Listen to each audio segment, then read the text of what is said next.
नमस्कार मित्रांनो, मी प्राध्यापक नितीन ज्ञानेश्वर फाकटकर। आज आपण रोकटोकच्या माध्यमातून आठवणीतले साहेब हा कार्यक्रम आपल्या या रोकटोकच्या माध्यमातून आयोजित केलेला आहे। आज केशवराव वाडेकर साहेब म्हणजे मावळभूषण स्वर्गीय केशवराव वाडेकर साहेब यांची 3री जयंती आणि या जयंतीनिमित्त आज त्यांच्या आठवणींना उजाळा देण्यासाठी आपण मावळ तालुक्यातील सर्व दिग्गज मंडळी आज एका व्यासपीठावरती इथं निमंत्रित केलेली आहे।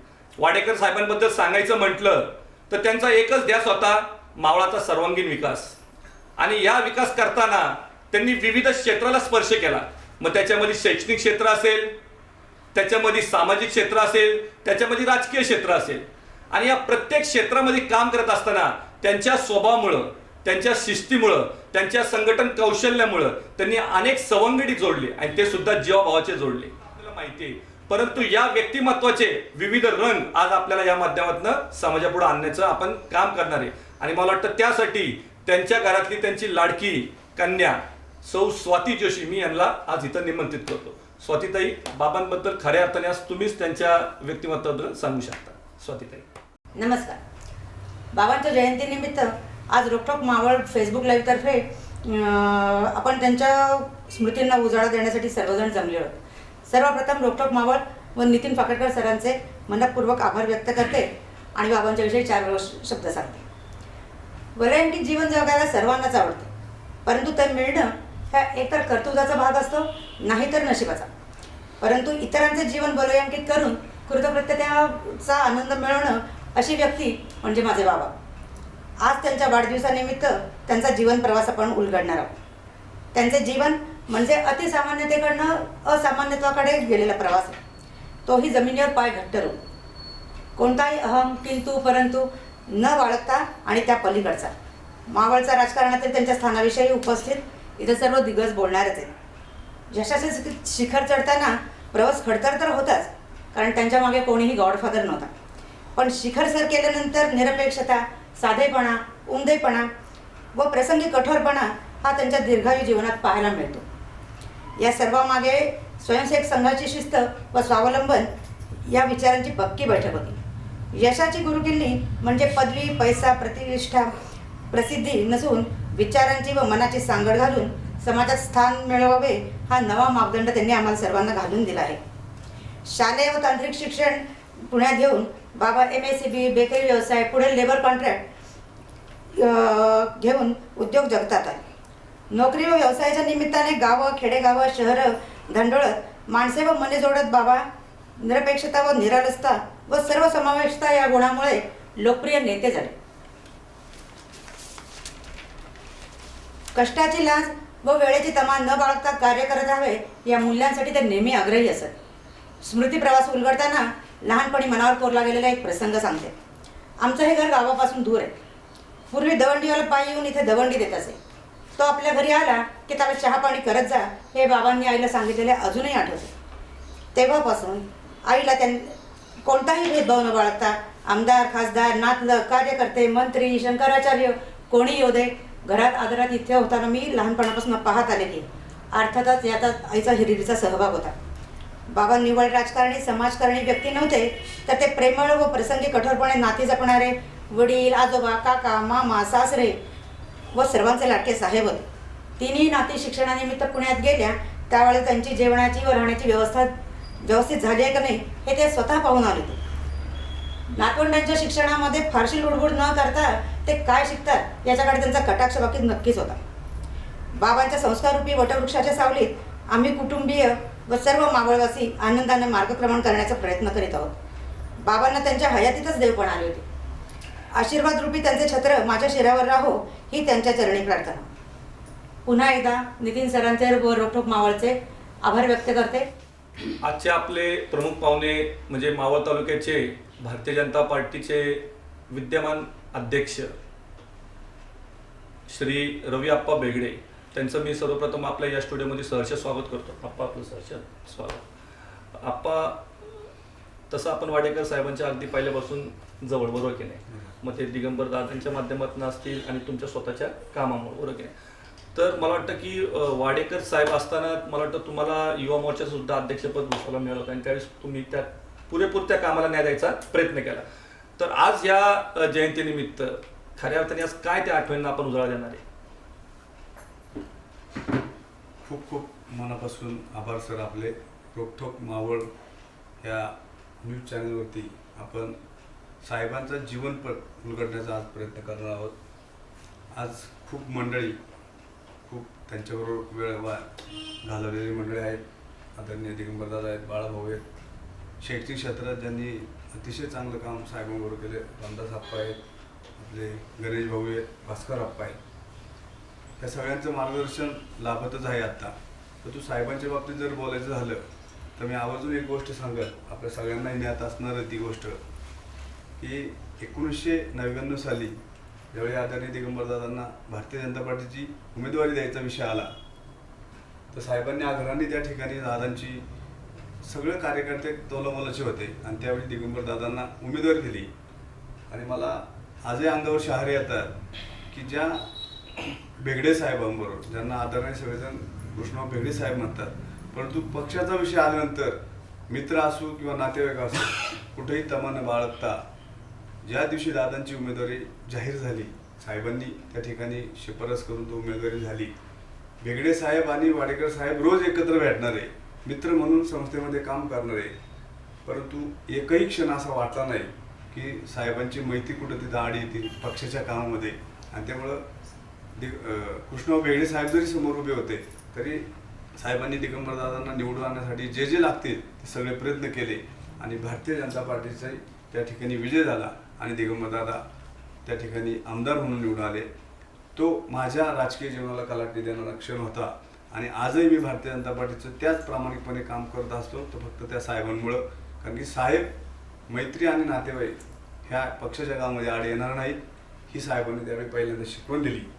त्यामुळे अशी कार्यकर्त्यांनी भूमिका ठेवली तर नक्कीच पक्ष मोठा होईल, संघटना मोठी होईल, प्रशासन चांगलं चालेल आणि नक्कीच भारत माता त्या ठिकाणी एका उंच शिखरावरती जाईल. जे राष्ट्रीय संघ आपल्याला शिकवून देतं किंवा अखंड भारत, एकत्र हिंदुस्थान, अशा प्रकारचं जे काय कल्पना आहेत, जे काय विचार आहेत, ते साहेबांच्या त्या ठिकाणी अंगात भरले होते आणि तेच साहेबांनी कायम देण्याचा प्रयत्न कार्यकर्त्यांना केलेला आहे.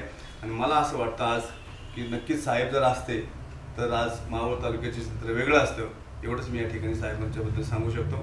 धन्यवाद. आप्पा, मला वाटतं खऱ्या अर्थाने आज जे तुम्ही घडले, बरोबर की नाही, तर त्याच्यामागं बरंचसं सहकार्य हे साहेबांचं, बरोबर की नाही.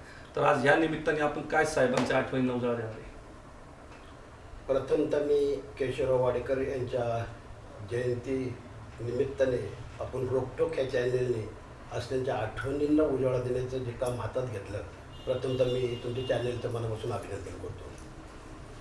खरं वास्तविकरित्या केशवराव वाडेकरांच्या बाबतीत बोलायचं झालं तर ती व्यक्ती नव्हती, एक संत समुदाय की ज्यांच्यामध्ये समाज सामावलेला आहे, अशी एक महान व्यक्ती या मावळ तालुक्याला लाभली. त्यांचं जीवनपट जर सांगायचं झालं तर 1930 साली 30 तारखेला त्यांचा जन्म झाला. आणि मला असं वाटतं या तळेगावामध्ये आणि आमच्या मावळ तालुक्यामध्ये वाडेकर कुटुंब एक भूषणावं कुटुंब म्हणावं लागेल की जिथं संघ रचनेमध्ये ज्या कुटुंबाचा फार मोठा कार्याचा भाग आहे. विशेषतः केशवरावांच्या बाबतीत बोलायचं झालं तर मला माझी आठवण जर विचारली तर 1975 सालचं अखिल भारतीय जनसंघाचं अधिवेशन मला आठवतं आहे. नुकतंच त्यावेळेला मी SSC बोर्डाची परीक्षा दिली आणि आम्ही संपूर्ण शालेय विद्यार्थी त्या अधिवेशनामध्ये सामील झालो. आज वाडेकरांच्या असणाऱ्या या निवासस्थानावर एकटंच राहिलेलं त्यांचं आजचं घर आणि हा असणारा मोकळा सगळा परिसर पटांगणावर एक भव्य दिव्य ते जनसंघाचं अखिल अधिवेशन मी पाहिलं. आणि ज्यावेळेला महाराष्ट्रातल्या आणि देशातल्या राजकीय थोर सर्व विचारवंत प्रत्येकजण येऊन वाडेकर वाडेकर वाडेकर हे नाव घेत होता, तर मी म्हटलं कोण व्यक्ती, कारण माझ्या आयुष्यामध्ये वाडेकर हे नाव 1975 साली जनसंघाच्या अधिवेशनाच्या रूपाने हृदयावर ठसलं. आणि मग तिथून पुढं जो भाग एक आदर्श व्यक्ती कशी असू शकते याचं मूर्तिमंत उदाहरण म्हणून ज्यावेळेला संपूर्ण देशाचं अधिवेशन ज्या कुटुंबाच्या निवासस्थानी भरतं आणि त्या कुटुंबामधली एक प्रमुख भूमिका म्हणजे आज असणारे राष्ट्रीय नेते म्हणजे महाजन असोत, मुंडे असोत, तर मला असं वाटतं की त्या अधिवेशनामध्ये हे सामान्य एक साधे कार्यकर्ते म्हणून कामकाज करत होते. म्हणजे त्यांच्याही पलीकडे ते देखील आले की वाडेकरांचं दर्शन घेऊन ती भूमिका बजावली. आणि मला असं वाटते माझ्या आयुष्यामध्ये मला खरोखर हेडगेवारांच्या कल्पनेतला संघ जनसंघाचा एक फार मोठा देवदूत मला भेटला. माझ्या मनावर तो परिणाम झाला आणि घरातही वातावरण संघ जनसंघाचंच होतं. परंतु वाडेकर एक व्यक्ती हृदयामध्ये बसली आणि योगायोगाने या संपूर्ण त्यांचा जर प्रतिकूल परिस्थितीमधला जर कालखंड पाहिला तर मला असं वाटतं कुठेतरी 51 साली जनसंघाची ज्या वेळेला स्थापना झाली तर अगदी तारुण्याच्या उंबरठ्यावर 20-21 वय त्यांचं, आणि त्या उंबरठ्यावरच त्यांनी खऱ्या ह्या मावळ तालुक्यातल्या जनसंघाची धुरा ह्या तालुक्यातल्या बहुजन समाजामधले अनेक त्यागी माणसं निर्माण केली. आज त्यागी माणसांमध्ये सर्वांचं जर नाव घेतलं तर आज अगदी नथुभाऊ वेगळे पाटील, जयवंतराव दाभाडे, बाजीराव शेटे, शिवरामभाऊ येवले, आमचे स्वतःचे पिताश्री बाबूराव श्रीपती माळसकर, काशीनाथराव टिळे, शंकरराव बोत्रे, तर या तालुक्यामध्ये गुलाबराव राक्षे, कालिदास कागदे, तर या सर्वांचा एक जनसमुदाय करत असताना वाडेकरांचं सर्वात मोठं वैशिष्ट्य काय या तालुक्यामधलं, कारण तळेगावमध्ये 1954ला कुठेतरी लाईट आली. चिंचवड पिंपरीच्या औद्योगिकरणातून तळेगावला ज्यावेळी लाईट आली त्यावेळी MSEB बोर्डामध्ये काम करीत असणारे वाडेकर तळेगावपर्यंत लाईट आली आणि नंतर विद्युत महामंडळाकडून त्याची बदली दुसऱ्या गावाला झाल्याबरोबर त्यांनी ती नोकरी सोडली आणि आपल्याच गावामध्ये एक बेकरी सुरू करून आपला उदरनिर्वाह सुरू केला. आज वाडेकर जर म्हटलं तर शिक्षण संस्थेमध्ये आज आमच्या मावळ तालुक्याचा तळेगाव एक भूषण आहे की शिक्षणाची संपूर्ण इथं फार मोठी कार्यशाळा ज्यावेळेला सुरू झाली, परंतु त्यापेक्षाही मी त्यांना म्हणेन की खरी या तालुक्यातल्या जनसंघाच्या विचारधारणेची कार्यशाळा म्हणून वाडेकरांकडे पाहिलं पाहिजे. हे संपूर्ण करीत असताना माझे वडील देखील 1967 साली वडगाव ग्रुप ग्रामपंचायती जनसंघाचे सरपंच होते. तसे बाळकडू आणि योगायोगाने एक मार्गदर्शक एक कार्यशाळा म्हणून वाडेकरांची सर्वात मोठी प्रतिभा या तालुक्यामध्ये जर तयार झाली असेल तरी निर्णय प्रक्रिया करणं ही सर्वात अवघड प्रक्रिया ज्या माणसांनी केली त्यांचं नाव केशवराव. कारण प्रत्येक गोष्टीमध्ये आज राजकारणामध्ये आपण पाहतो म्हणजे ग्रामपंचायत सदस्य होणे किंवा सरपंच होण्यापासून मग बघा ग्रामीण भागातल्या जिल्हा परिषद पंचायत समिती निवडणुका असो, यदा कदाचित पार अगदी विधानसभेच्या निवडणुका असो, आणि ह्या संपूर्ण प्रक्रिया असताना अनेक जण इच्छुक असतात, परंतु ह्या इच्छुकांमध्ये खऱ्या अर्थानं या पक्षाला विजयाची जर घोडदौड चालवायची असेल तर ती निर्णय प्रक्रिया करणे अत्यंत अवघड असते. आणि ह्या निर्णय प्रक्रियेमध्ये या जगाची फार मोठी क्षमता लागते, मोठं हृदय लागतं. आणि मला असं वाटतं ग्रामपंचायतीचा सदस्य असणारा किंवा सरपंच जो बसवला निवडणुकीमध्ये किंवा ज्याला उभा केला, कारण असताना उमेदवारीमध्ये 8-8, 10-10 जण इच्छुक असतात, कोणाला तरी एकाला तिकीट दिलं जातं, असणाऱ्या 9 जणांचा राग रोष ओढून घेतं. मला वाटतं त्यांच्या इतकी समजोता आणि समंजसपणा या तालुक्यामध्ये आज आम्हाला सर्वांना तो जाणवतो. ती उन्ही आज कुठेतरी भासते तुम्हाला? भासते ती. आणि मग मला माझ्याकडे 1909च्या दरम्यान ज्या वेळेला आमचे युवा नेते बाळा बेगडे आणि त्याच कालखंडामध्ये वाडेकर साहेबांनी माझ्याकडे तालुका अध्यक्षपदाची धुरा दिली आणि एक यशस्वी वाटचाली करीत असताना ज्या ज्या वेळेला मी त्यांच्या जवळ येऊन बसायचं तर त्या वेळेला खरोखर माझ्या आयुष्यामध्ये की जीवनामध्ये एक राष्ट्रीय विचाराचा महानायक मी माझ्या डोळ्यांनी पाहिला की कोणतीही प्रक्रिया समाजात करीत असताना कोणत्या पद्धतीने केली पाहिजे, गावगाड्यापासून तर अगदी शहरापर्यंत, मग ग्रामपंचायतीचा सदस्यापासून तर नगरपालिकेच्या नगराध्यक्षापर्यंत आणि असणाऱ्या ग्रामपंचायतीच्या सरपंचापासून तर होणाऱ्या तालुक्या आमदारांपर्यंत संपूर्ण प्रक्रिया राजकीयदृष्ट्या कोणत्या पद्धतीने कशी केली पाहिजे ही निर्णय प्रक्रिया करता मला असं वाटतं तालुक्यामध्ये आज ती उणीव आम्हाला भासते. आज वाडेकरांच्या रूपानं खरं वास्तविकते आम्ही विजयाची फार घोडदौड भारतीय जनता पार्टी म्हणण्यापेक्षा या तालुक्यातल्या समाज व्यवस्थेमधला एका निर्णय प्रक्रियेमधला महामेरू आज काळाच्या पडद्याआड गेल्यामुळे त्याचं दुःख होतं आहे. खरं वास्तविक तुम्ही चॅनलने ज्या पद्धतीने त्यांच्या आठवणींना उजाळा देण्याचं काम केलं की मी खरोखर तुम्हाला मनापासून धन्यवाद देतो. आणि एक उत्तम प्रकारे एका चांगल्या व्यक्तीच्या आठवणींना आणि ह्या आठवणीचा हृदयामधला एक भाग म्हणून मी नुकतंच वडगावमध्ये ज्यांनी एक शालेय शिक्षण संस्थेचा तळेगावमध्ये सुरुवात केली, मग यदा कधी त्यांच्याबरोबर अनेक ह्या ठिकाणीचे नेते मंडळी असतील, परंतु त्यांच्या आठवणीला उजाळा देण्यासाठी मी वडगाव हे तालुका केंद्र आहे आणि त्या ठिकाणी एक चिल्ड्रन पार्क म्हणून त्यांच्या नावाने त्यांच्या 30 जूनला ते उद्घाटन 90% आमचं कामकाज पूर्ण होत आले आणि एक चिल्ड्रन पार्क त्यांच्या नावाने सुरू करतो की जी व्यक्ती आयुष्यभर या तालुक्याच्या स्मरणातून जाऊ शकत नाही आणि त्यांची आठवण सातत्याने या समाजामध्ये राहिली पाहिजे. उद्या पंचायत समितीमध्ये येणाऱ्या प्रत्येक लोकप्रतिनिधीला कमीत कमी त्या नावाची आठवण झाली पाहिजे. ही बाकी एक भावना मनाशी ठेवून त्या कामाला मी नुकतंच 90% काम झाले आणि ते काम आता पूर्णत्वाला आलेलं आहे. येत्या कधी 3 जून हा त्यांचा जन्मदिवस आहे आणि त्या दिवशी आमचा तो कार्यक्रम करण्याची इच्छा आहे. आज पुन्हा एकदा मी तुमच्या चॅनलचं मनापासून अभिनंदन करतो आणि मला देखील भावना व्यक्त करण्याची आपण संधी उपलब्ध करून दिली. ही फार मोठी जमेची बाजू म्हणतो. पुन्हा एकदा वाडेकर साहेबांच्या स्मृतीस मी विनम्र अभिवादन करतो आणि या ठिकाणी जातो. पुढे जात असताना मला वाटतं की खऱ्या अर्थाने मी मागाशी जसं उल्लेख केला की नॅशनल लेव्ही सारख्या कंपनीमध्ये सुरुवातीला एक कोऑर्डिनेटर म्हणून काम करणारी व्यक्ती आज जिल्ह्याच्या कोऑर्डिनेटरपदी पोचते, हा संघर्ष सोपा नाही. त्यांना खऱ्या अर्थाने आज जिल्ह्याची बुलंद तोफ बोललं जातं सर्वसामान्य कार्यकर्त्यांमध्ये. मला वाटतं ते आज श्री गणेशजी बेगडे हे सुद्धा आज आमच्या रोकटोकच्या व्यासपीठाला मी त्यांचं सुद्धा सहर्ष पहिलं स्वागत करतो. गणेशजी आपलं सहर्ष स्वागत. मला वाटतं की गणेशजींचा हा जो संघर्ष होता आणि एकेकाळी मला वाटतं की त्यांचे गुण कोणी हेरले असतील त्यावेळेस, कारण मला वाटतं 2001 साली मला वाटतं तुम्ही नगरसेवक झालात, बरोबर की नाही? तर त्यावेळेस खऱ्या अर्थाने तुम्हाला जे मार्गदर्शन लाभलं ते 2 व्यक्तींचं. त्यामध्ये प्रामुख्याने मग स्वर्गीय विश्वनाथ तात्या भेगडे असतील आणि दुसरे म्हणजे साहेब आपले, बरोबर की नाही? तर आज त्या आठवणीला उजाळा देताना आज आपण काय त्यांची आठवण सांगणार आहे? नमस्कार. आदरणीय केशवराव वाडेकर साहेब तमाम कार्यकर्त्यांचे राजकीय गुरु म्हटलं तर वावगं ठरणार नाही.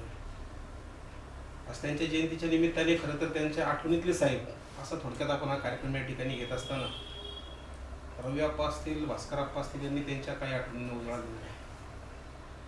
साहेब हे त्यांच्या पक्षाच्या विचारसरणीवरती आणि तत्वावरती ठाम असणारे व्यक्तिमत्व आहे. आपण सर्वांच्या आता बोलण्यातून लक्षात आलं असेल. राजकारणात पलीकडे जाऊन मैत्री करणं हा त्यांचा छंद होता, परंतु मैत्री जरी कितीही पक्षांमध्ये वेगवेगळ्या लोकांबरोबर असली तरी पक्षाचे विचार आणि पक्षाची निष्ठा ही त्यांची वादातीत होती. वाडेकर साहेबांवरती असा एक असा आरोप केला जायचा की वाडेकर साहेब हे स्वतःच्या मनाचे निर्णय लादतात.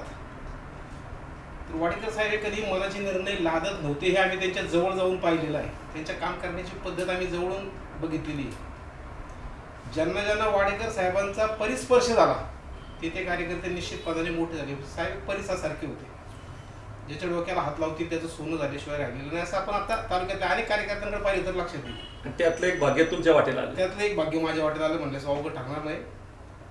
तर असे वाडेकर साहेब कोणत्याही व्यक्तीची म्हणजे अगदी उमेदवारीची निवड ही आता दोघा तिघांनी सांगितली की जिकरीची असायची.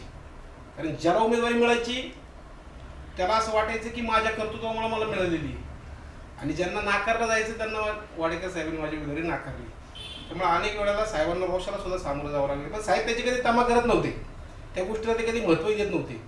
परंतु मी जितकं वाडेकर साहेबांना ओळखतो त्यांच्याबरोबर अनेकदा या ठिकाणी बसण्याचा प्रसंग यायचा, कुठं बाहेरही बोलून घ्यायची, चर्चा व्हायची.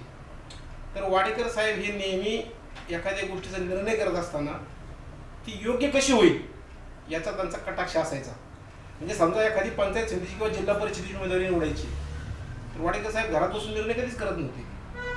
त्यांची ठराविक लोक की त्यांना माहिती की या माणसाची जनमानसावरती पकड आहे, त्या माणसाला एखाद्या पंचायत समितीत जबाबदारी दिली जायची की त्या ठिकाणी जा, त्या ठिकाणच्या लोकांचे आपले प्रमुख कार्यकर्ते आहेत, त्या ठिकाणचे इतर पक्षाचे कार्यकर्ते यांचं मत जाणून घे की अमक्या माणसाला उमेदवारी दिली तर काय होईल, तमक्या माणसाला उमेदवारी दिली तर काय होईल, असा ते एक अभ्यास करायला लावायचे 2-3 दिवस एखाद्या मतदारसंघाचा. आणि मग त्या ठिकाणी आधी एकावरती जबाबदारी द्यायची नाही, अशा 2-3 वेगवेगळ्या लोकांना जबाबदारी सांगायची.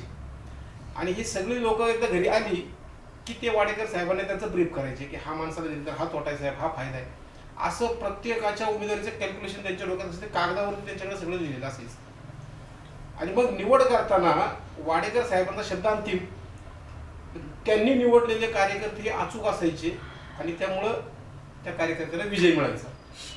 पण ह्याच्या मागे वाडेकर साहेबांचं अभ्यासाचं शास्त्र होतं. ठोकळ मानाने अंदाज त्यांचे कधीच नव्हते. लोकांना बाहेर वाटत असेल ते काय वाडेकर साहेब घरात बसून निर्णय करते, घरात बसून निर्णय करत नव्हते, तर ते परफेक्ट पद्धतीनेच जाऊन निर्णय करायचे. त्याच्यामुळं भारतीय जनता पक्षाला गेल्या 25 वर्षामध्ये जे सातत्याने यश मिळालेलं आहे, पंचायत समितीच्या निवडणुका असतील, जिल्हा परिषदेच्या असतील, आमदार पदाच्या असतील, नगरपालिकांच्या असतील, याच्यात यश मिळण्यामागं वाडेकर साहेबांचं ब्रेन हे सगळ्यात महत्त्वाचं राहिलेलं आहे. दुसरा विषय असा आहे की आता रवी आपण सांगितलं की 1999 सालच्या निवडणुकीचा किस्सा मला वाडेकर साहेबांनी सांगितला की राजकारणाच्या पलीकडे जाऊन मैत्री केली तर काय होतं आणि राजकारणाच्या पलीकडे मैत्री असावी, परंतु त्याचा पक्षात कधीही त्याची गडबड येऊ नये, निष्ठेने आपल्या विचारामध्ये आपण ठाम असलं पाहिजे. 1999 सालची निवडणूक संपली होती. आदरणीय दिगंबर दादा आमदार म्हणून विजयी झाले होते आणि वाडेकर साहेबांचे जीवस्य कंठस्थ मित्र म्हणजे आदरणीय बेगडे साहेब. इतर प्रत्येक गोष्टीत अगदी घरगुती सगळ्या गोष्टीत वाडेकर साहेबांनी बेगडे साहेबांचं एकत्रित असायचं, परंतु पक्षावरच्या विचारनिष्ठेने त्यांनी अतिशय निष्ठापूर्वक दादांचं काम केलं. दादा आमदार झाले आणि त्याच्यानंतर वाडेकर साहेबांना हार्टचा त्रास झाला, त्यांच्यावरती शस्त्रक्रिया करावी लागणार होती. वाडेकर साहेबांची आर्थिक परिस्थिती काही खूप मजबूत किंवा अशातला काही भाग नाही, कमावता फक्त आमचा शंजूभाऊ. तर त्या काळामध्ये त्यांना ऑपरेशन करणं गरजेचं होतं, परंतु खिशात पैसे नव्हते ऑपरेशनचे. त्यावेळेला ही बाब आदरणीय बेगडे साहेबांना समजली. बेगडे साहेबांनी चौकशी केल्यानंतर त्यांना कळलं की त्या ऑपरेशनचे पैसे नाही आहेत. बेगडे साहेबांनी त्यांची एफडी तोडून 1 का 1.5 लाख रुपयाची काय अमाऊंट आहे ती वाडेकर साहेबांना पाठवून दिली आणि नंतर वाडेकर साहेबांचं ऑपरेशन झालं. ही राजकारणापलीकडची मैत्री आहे आणि अशा पद्धतीची मैत्री जपली पाहिजे असा वाडेकर साहेबांचा सातत्याने त्या ठिकाणी कटाक्ष असायचा. तर वाडेकर साहेबांच्या बाबतीत माझा वैयक्तिक विषय असा सांगतो की 2001 सालची निवडणूक ज्या वेळेला लागलेली होती त्यावेळेला खरं तर आमच्या खालचा वेगळा त्यावेळेला प्रभाग होते 4-4चे. त्या प्रभागामध्ये उमेदवारी देण्याचा विषय होता. मी तर तसा एकदम नौखा होतो, परंतु त्याच्या आधी सातत्यानं वर्षभर वाडेकर साहेब बोलावून तळेगाव शहरातल्या मीटिंगमध्ये काय केलं पाहिजे, कशा पद्धतीचे उमेदवार झाले पाहिजे याचा आमचं एक चर्चा असायची. आणि वाडेकर साहेब हा कार्यकर्ता वयाने किती लहान आहे किंवा कोणत्या जातीचा आहे कोणत्या धर्माचा आहे कधी बघत नव्हते. त्याला जवळ बसवून त्याच्याकडे जर कॅपॅसिटी आहे त्याची पात्रता आहे तर ते त्याला निश्चितपणाने सगळ्या प्रक्रियेत सामावून घ्यायची. आणि काय आपल्याला करायचं आहे त्यांच्याकडे एक ध्येय त्यांचं पक्क होतं की कोणत्या रस्त्याने जायचं आणि कुठं पोहोचायचं हे त्यांना चांगलं ठाऊक होतं. फोकस त्यांचा क्लिअर होता. फोकस त्यांचा अतिशय क्लिअर होता. त्याच्यामुळं ते प्रत्येक गोष्टी चर्चा करताना या गोष्टी झाल्या पाहिजेत, या गोष्टी नको, या गोष्टी करायच्यात अशा पद्धतीचं त्यांचं मार्गदर्शन असायचं. आणि 2001 साली माझं वय खरं तर 29-30 त्यावेळेला वाडेकर साहेबांनी बाकीच्या दिग्गज माझ्यापेक्षा सिनियर मंडळी देखील होती, परंतु मी मग सांगितल्याप्रमाणे त्यांचा काही सर्वे असतो, त्या सर्वेनुसार त्यांनी मला पहिल्यांदा उमेदवारी दिली. आणि त्या उमेदवारीत देत असताना 2001 साली मी निवडणुकीत विजय देखील झालो, परंतु दुर्दैवाने आमची सत्ता भारतीय जनता पक्षाची काही तळेगाव नगरपालिकेत येऊ शकली नाही. माझ्याकडे विरोधी पक्षनेते पदाची जबाबदारी आली. आम्ही तर नौके नगरपालिकेच्या कामकाजातली आम्हाला काही माहिती नाही, परंतु त्या नगरपालिकेच्या कामकाजात काय काय करावं लागलं, कशा पद्धतीने त्या ठिकाणी आपल्याला आपलं मत मांडावं लागेल, कसे ठराव करावे लागतील याचं बारीक बारीक ज्ञान देण्याचं काम वाडेकर साहेब करायचे. आणि एखाद्या कार्यकर्त्याची पात्रता कळली की हा त्या पात्रतेपर्यंत आहे तर वाडेकर साहेब त्याला फक्त तळेगावपुरते मला देत नाही, चल जरा गणेश आपल्याला लोणावळ्याला जायचं मिटिंगला, आपल्याला वडगावला जायचं मिटिंगला, असे त्या कार्यकर्त्याला धरून ते त्या ठिकाणी न्यायचे आणि त्याला त्या प्रवाहात जोडण्याचं काम त्यांचं सातत्यानं असायचं. हे सगळं असं होत असताना 2006 सालची निवडणूक मी हरलो नगरपालिकेची, पण त्यानंतर त्यांनी मला स्वस्त बसू दिलं नाही. त्यांनी माझ्याकडे तळेगाव शहराध्यक्षपदाची जबाबदारी दिली. त्यांनी तुम्हाला हेरलं होतं. हो, तर त्या कामात ते सातत्याने ठेवायचे. कालांतरानंतर 2011 साली मला पुन्हा नगरपालिकेत काम करण्याची संधी मिळाली, मी निवडून आलो. आणि मग नंतर जिल्ह्यावरती तू काम कर, आपण त्या ठिकाणी मग बाळाभाऊ असतील आणि वाडेकर साहेब असतील यांनी निर्णय केला की आपण गणेशला जिल्ह्याच्या बॉडीत बसवायचं. आणि म्हणून त्या ठिकाणी चर्चा करण्याकरता वाडेकर साहेबांनी बाळाभाऊ स्वतः पुण्यात गेले. बापट साहेबांकडे बरेच त्या ठिकाणी जिल्ह्यातली मंडळी जमली होती. मी त्यांच्याबरोबर गेलो होतो, पण मी बाहेर थांबलो, कारण माझाच विषय असेल तर मी कसा आत जाणार, म्हणून मी बाहेर थांबलो होतो. आणि वाडेकर साहेबांनी सगळी मंडळी आत गेली होती. आत गेल्यानंतर पक्षाचा असा निर्णय होता की बहुतांश जिल्हाध्यक्ष हे आमदारांना करायचं, असा पक्षाचा निर्णय होता. बहुतेक ठिकाणी आमदारच करायचा विषय होता. तर त्या ठिकाणी वाडेकर साहेबांनी माझं नाव प्रेस केलं, बाळाभाऊने माझं नाव प्रेस केलं, परंतु पक्षाचा निर्णय आमदारांना करायचा होता. त्याच्यामुळं बाळाभाऊंची त्या ठिकाणी निवड झाली. वाडेकर साहेबांनी मला तिथूनच फोन केला. वाडेकर साहेब हे स्वभावाने मिश्किल पण खूप होते, खूप चांगले असायचे. तर त्यांनी मला सांगितलं, गणेश करायला गेलो गणपती आणि झालाय मारुती. तर असा एक त्यांचा मिश्किल स्वभाव असायचा. खूप हसत खेळते एखादी गोष्ट घ्यायची आणि मग त्या ठिकाणी आल्यानंतर एखादी गोष्ट झाली नाही तर थांबायचं नाही, सातत्यानं पक्षकार्य करत राहायचं, अशा प्रकारे त्यांचा एक स्वभाव असायचा. आणि या सगळ्या राजकारणाच्या माध्यमातून वाडेकर साहेब म्हणजे चालतो बोलतो विद्यापीठ होतं.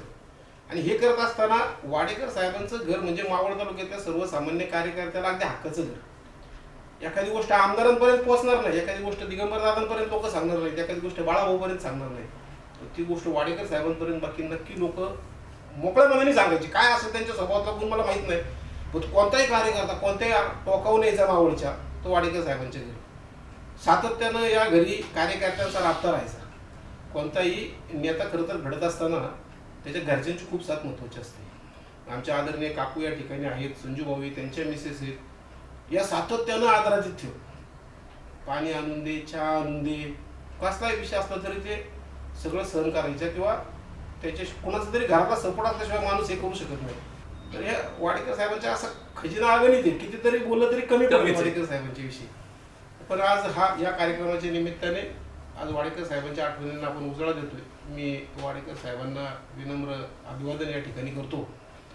आणि या तालुक्याला भारतीय जनता पक्षाला कुणीतरी आता वाडेकर साहेब होण्याची गरज आहे. असं म्हणतात की त्यावेळेला वाडेकर साहेबांच्या विरोधात मास्तरी मंडळी पण खूप होती, त्यांना काही निर्णय पटले नाही. वाडेकर साहेबांना पदावून काढून टाका, वाडेकर साहेबांना पद कोणतं होतं, वाडेकर साहेबांना पदच नव्हतं. सगळी धुरा पक्षाची त्यांच्याकडे यायची, कारण कार्यकर्त्यांचाच राबता इकडे असायचा. त्यामुळं असं काही त्या ठिकाणी घडलं नाही. वरचे अनेक नेते होते, ते वाडेकर साहेबांना सगळेजण आदराने दादा म्हणायचे. मी बघितलं प्रमोदजी महाजन साहेब असतील, नितीनजी गडकरी साहेब असतील, आदरणीय मुंडे साहेब असतील, आपले संघटन सरचिटणीस शरद भाऊ कुलकर्णी असतील, ही सगळी मंडळी सातत्यानं मावळातला काही विषय असला, पुणे जिल्ह्यातला काही विषय असला तर ते आदरणीय वाडेकर साहेबांशी कॉन्टॅक्ट करायचे. दादा काय करायचं, दादा काय सांगू, काय कशा पद्धतीने झालं पाहिजे, आणि वाडेकर साहेब त्यांना सविस्तरपणे मार्गदर्शन करायचे. म्हणजे भारतीय जनता पक्षामध्ये कार्याध्यक्ष नेमण्याची पद्धत नव्हतीच, अध्यक्ष असायचं आमच्याकडे, कार्याध्यक्ष कधीच नव्हता. तर वाडेकर साहेबांनी आमचे भास्कर आप्पाला अध्यक्ष केलं आणि रामनाथ वारिंगेला कार्याध्यक्ष करून टाकलं. तर त्या ठिकाणी रघुनाथ कुलकर्णी म्हणून एक नवीन संघटन सरचिटणीस आले होते. त्यांनी इकडे येऊन बघितलं मावळात की अरे इकडे तर अध्यक्षाला कार्याध्यक्षाची जोड दिलेली आणि हे पक्षाच्या घटनेत बसत नाही. तर वाडेकर साहेबांची तक्रार मुंडे साहेबांकडे केली गेली. मुंडे साहेब त्यावेळेला महाजन साहेब आहेत नव्हते, मुंडे साहेब होते. मुंडे साहेबांकडे वाडेकर साहेबांची तक्रार केली की काय मावळात वाडेकर साहेब काही निर्णय घेतात, ते दादा आपल्याकडे कार्याध्यक्ष पदाची नेमण्याची पद्धतच नाही असं रघुनाथ कुलकर्णींनी त्या ठिकाणी मुंडे साहेबांनी सांगितलं. तर ते फक्त आपल्याकडे असं मग त्यांनी वेग सांगितलं की असं असं आपल्याकडे चाललंय. तर ते म्हणजे कुठं झालंय, मुंडे साहेब म्हणले, ते म्हणजे मावळात झाले. म्हणजे कुणी केलं, ते म्हणजे केशवराव वाडेकरांनी केलं. मग बरोबर आहे म्हणजे त्यांचंच सगळीकडेच घटना लावून चालत नाही. आज मावळातून सातत्यानं यश मिळतंय ते त्या माणसामुळे मिळतं, त्यामुळे त्यांच्या डोक्यात नक्कीच काहीतरी गणित असतील. तुम्ही थांबा. इतका श्रेष्ठींचा देखील वाडेकर साहेबांच्या निर्णय प्रक्रियेवरती विश्वास होता, आम्ही आमच्या डोळ्यांनी पाहिलेले. म्हणजे खऱ्या अर्थाने त्यानंतर जे कार्याध्यक्ष पदाची सुरुवात झाली भारतीय जनता पार्टीत, याचं खरं श्रेय साहेबांना दिलं पाहिजे. आणि एक महत्वाचा विषय असा आहे की वाडेकर साहेब हे पक्षाच्या दृष्टीने विचार करताना कधी एक खांबी तंबू होणार नाही, पक्षाची काळजी घ्यायची. पक्षात काम करताना साधारणतः 2-4 एका विचाराची लोक एकत्र आली की बाकीचे गट तर हे कोणत्याही पक्षाला चुकलेले नाहीत, ते प्रत्येक ठिकाणी असणार. परंतु वाडेकर साहेबांनी निर्णय करताना कधीही एकच चालेल असं कधीच नाही. प्रत्येक कार्यकर्त्याला सामान्य आहे, प्रत्येक कार्यकर्त्याला चांगली वागणूक, प्रत्येक कार्यकर्त्याला पद. म्हणजे मी सुद्धा कधी कधी एखादं नाव प्रेस केलेलं वाडेकर साहेब ऐकायचे नाही, तर मी त्यांना सांगितलं असं का करता, तर ते सांगायचे की हा पक्ष कधी एक खांबी तंबू होता कामा नये. कारण तो एक खांबी तंबू जो असतो ते खांब जर निघाला तर पूर्ण तंबूड असं नाही. म्हणून ते सगळीकडे वेगवेगळे पिलर लावायची त्यांची ती पद्धत होती. आणि त्याच्यामुळे आज जे काय भारतीय जनता पक्षाची जी काय वाटचाल आहे किंवा जो काय भारतीय जनता पक्ष आहे याचं श्रेय वाडेकर साहेबांना दिलं पाहिजे. पुढे जात असताना मला वाटतं की मावळ तालुक्याचं एक वैशिष्ट्य आहे की इथं ज्या अनेक शैक्षणिक संस्था आहेत, या शैक्षणिक संस्था ज्या यशस्वीरित्या चालल्या आहेत, त्या मला वाटतं 2 विरोधी पक्ष एकत्र येऊन त्याच्यातले दिग्गज नेते एकत्र येऊन त्यांनी स्थापन केलेल्या संस्था आहेत. आणि त्यातलेच एक मला वाटतं की आपल्या सर्वांचे मार्गदर्शक रामदास आप्पा काकडे ते सुद्धा तिथं उपस्थित झाले. मी तालुक्यामध्ये दिग्गज मंडळी होती, विरोधी पक्षातले होते, बरोबर की नाही. पण या सगळ्यांनी ज्यावेळेस तालुक्याचा फक्त सर्वांगीण विकासाचा एक विषय ज्यावेळेस यायचा त्यावेळेस ही मंडळी एका संस्थेत काम करायची. आणि मला वाटतं हे आपल्याच तालुक्यात घडू शकतं आणि त्याच वेळी घडू शकतं. आता घडेल की नाही याच्या पुढे मला शाश्वती नाही, बरोबर की नाही. तर हा जो त्यांनी आदर्श घालून दिला आणि खऱ्या अर्थाने मला वाटतं भेगडे साहेब असतील आणि वाडेकर साहेब, त्यावेळेस ही जोडी फेमस संपूर्ण तालुक्यात. आज त्यांच्याबरोबर त्या संस्थेमध्ये महेंद्रानी महाविद्यालयामध्ये वाडेकर साहेबांबरोबर काम करण्याचा तुम्हाला जो योग लाभला किंवा जे भाग्य लाभलं, तर त्यांच्याकडनं नक्की आपण त्या कार्यक्रमामध्ये काय शिकले किंवा काय असते आठवणी उजाळा देणार आहे आपण? सर नमस्कार. खऱ्या अर्थाने वाडेकर साहेबांच्या कुटुंबांनी आपण हा कार्यक्रम घेतला आहे. हा अतिशय महत्त्वाचा असा कार्यक्रम आहे. वाडेकर साहेबांच्या जयंती आहे, त्याच्या स्मृतीला मी अभिवादन करतो. आणि आपण फक्त वाडेकर साहेबांना आता जे पाहतोय त्यांच्यावर बोलतोय हे मावळापुरतं बोलतोय, पण वाडेकर साहेबांची जी प्रतिमा होती ती बियॉन्ड दी मावळ होती, महाराष्ट्रभर होती. मी बोलतो त्याच्याबद्दल तुम्हाला. आज आपल्याकडं निवडणूक झाल्यानंतर आपल्या शेजारचे तालुके असेल, खेड आहे, मुळशी असेल, त्याच्यानंतर हवेली असेल, तुमच्या नंतरच्या 3-4 महिन्यामध्ये सगळ्या वर्तमानपत्रामध्ये इथे भांडणं झाली, तिथे भांडणं झाली, तिथे भांडणं झाली, तिथे भांडणं झाली, ह्या बातम्या ऐकतो आपण. पण त्या मावळामधल्या बातम्या कधी नसतात. आज निवडणूक झाल्यानंतर 4 दिवसांनी आपण सगळे एकत्र असतो. बरोबर. त्याचं सगळं श्रेय आदरणीय वाडेकर साहेब असतील, बेगडे साहेब असतील, दिगंबर सेठ असतील, बाळा असतील, ह्या सगळ्यांना जातं बघा. आणि खऱ्या अर्थानं वाडेकर साहेबांनी समाज घडवण्याचं काम केलं. ते राजकारणातले चाणक्य होते, पण समाज घडवण्यामधले ते चाणक्य होते. कुठल्याही समाजाला कसं वरती आणायचं, त्याला कसा न्याय द्यायचा, हे काम आदरणीय बेगडे साहेब, कृष्णरावजी बेगडे साहेब आणि वाडेकर साहेबांनी खूप चांगल्या पद्धतीने केलं. आज तुम्ही सांगा की पूर्वीच्या काळी कातकरी समाजासाठी झालेली आंदोलनं असतील, तुम्हाला लोकांना कदाचित खूप चांगली माहिती असेल. त्या आंदोलनामध्ये कित्येक वेळा ह्या लोकांना पोलिसांच्या काठ्या खाव्या लागल्या. कातकरी समाजाचं आंदोलन करतोय कोण? एक बहुजनांमधला ब्राह्मण. म्हणजे ही जी प्रवृत्ती होती की समाज वरती घेण्याची, ही पक्षीय पातळीवर असते. त्यांच्यामधला जनसंघामधून निर्माण झालेला साधा स्वयंसेवक हा अतिशय महत्त्वाचा आहे. त्यांचा एक मी वाढदिवसाचा कार्यक्रम मी करायला घेतला होता वाडेकर साहेबांचा. डायसवरती दादाही होते, आदरणीय बेगडे साहेब होते आणि कैलासवासी ॲडव्होकेट परांजपे होते. तर परांजपे साहेबांनी एक आठवण सांगितली. म्हटले एक माझ्याकडे माणूस आला बाहेरचा आणि तर भाजपचं म्हणजे कार्यालय कुठे हे विचारलं परांजपे साहेबांना. ते म्हटलं तू एक काम कर, हा जो माणूस चाललाय ना, बघ मळलेला पायजमा, मळलेला शर्ट, ती स्कूटर पडते का काय कुठं अशी स्कूटर, आणि त्याच्यावर जो बसून चाललेला माणूस आहे तो जिथे जाऊन त्याच्या घरासमोर स्कूटर थांबेल ते भाजपच कार्यालय. वाडेकर साहेबांच्या घराविषयी ॲडव्होकेट परांजपेंनी सांगितलेली ही कहाणी. आज समाज कसा उभा करायचा, कार्यकर्ते उभे कसे करायचे, हे वाडेकर साहेबांना खूप चांगलं ज्ञान होतं. म्हणून षण्मुनाथ सभागृहामध्ये मुंबईला एक वरिष्ठ सगळ्या कार्यालयांची राज्य पातळीवरची मिटिंग झाली, कदाचित बाळा त्यामध्ये असेल. आणि त्या मिटिंगमध्ये पंकजा मुंडे यांनी सांगितलं होतं, तुम्हाला जर कार्यकर्ता कसा असावा, कार्यकर्ता घडवायची शाळा कशी असावी हे जर पाहिजे असेल तर तुम्ही जाऊन केशवराव वाडेकरांना जाऊन भेटा. तिथे कार्यकर्ते घडवण्याची शाळा आहे. आणि ती कार्यकर्ते घडवण्याची शाळा आणि समाज घडवण्याची शाळा हे वाडेकर साहेब घेतात. त्यांना आवर्जून जाऊन भेटा. मला आठवतंय वाडेकर साहेब दिल्लीला एका कामाकरता गेले होते. नितीन गडकरी साहेबांना भेटायला गेले होते. गडकरी साहेब वाडेकर साहेबांवरती एवढे रागवले. साहेब म्हटले तुम्ही का आले एवढे धावपळ करत, मला फोन का ना केला? अहो तुमची उंची फार मोठी आहे. गडकरी साहेब आज पंतप्रधान पदाच्या स्पर्धेमध्ये असलेला माणूस, वाडेकर साहेब मी हे काम केलं नसतं असं तुम्हाला का वाटलं? हे गडकरी साहेब म्हणतात.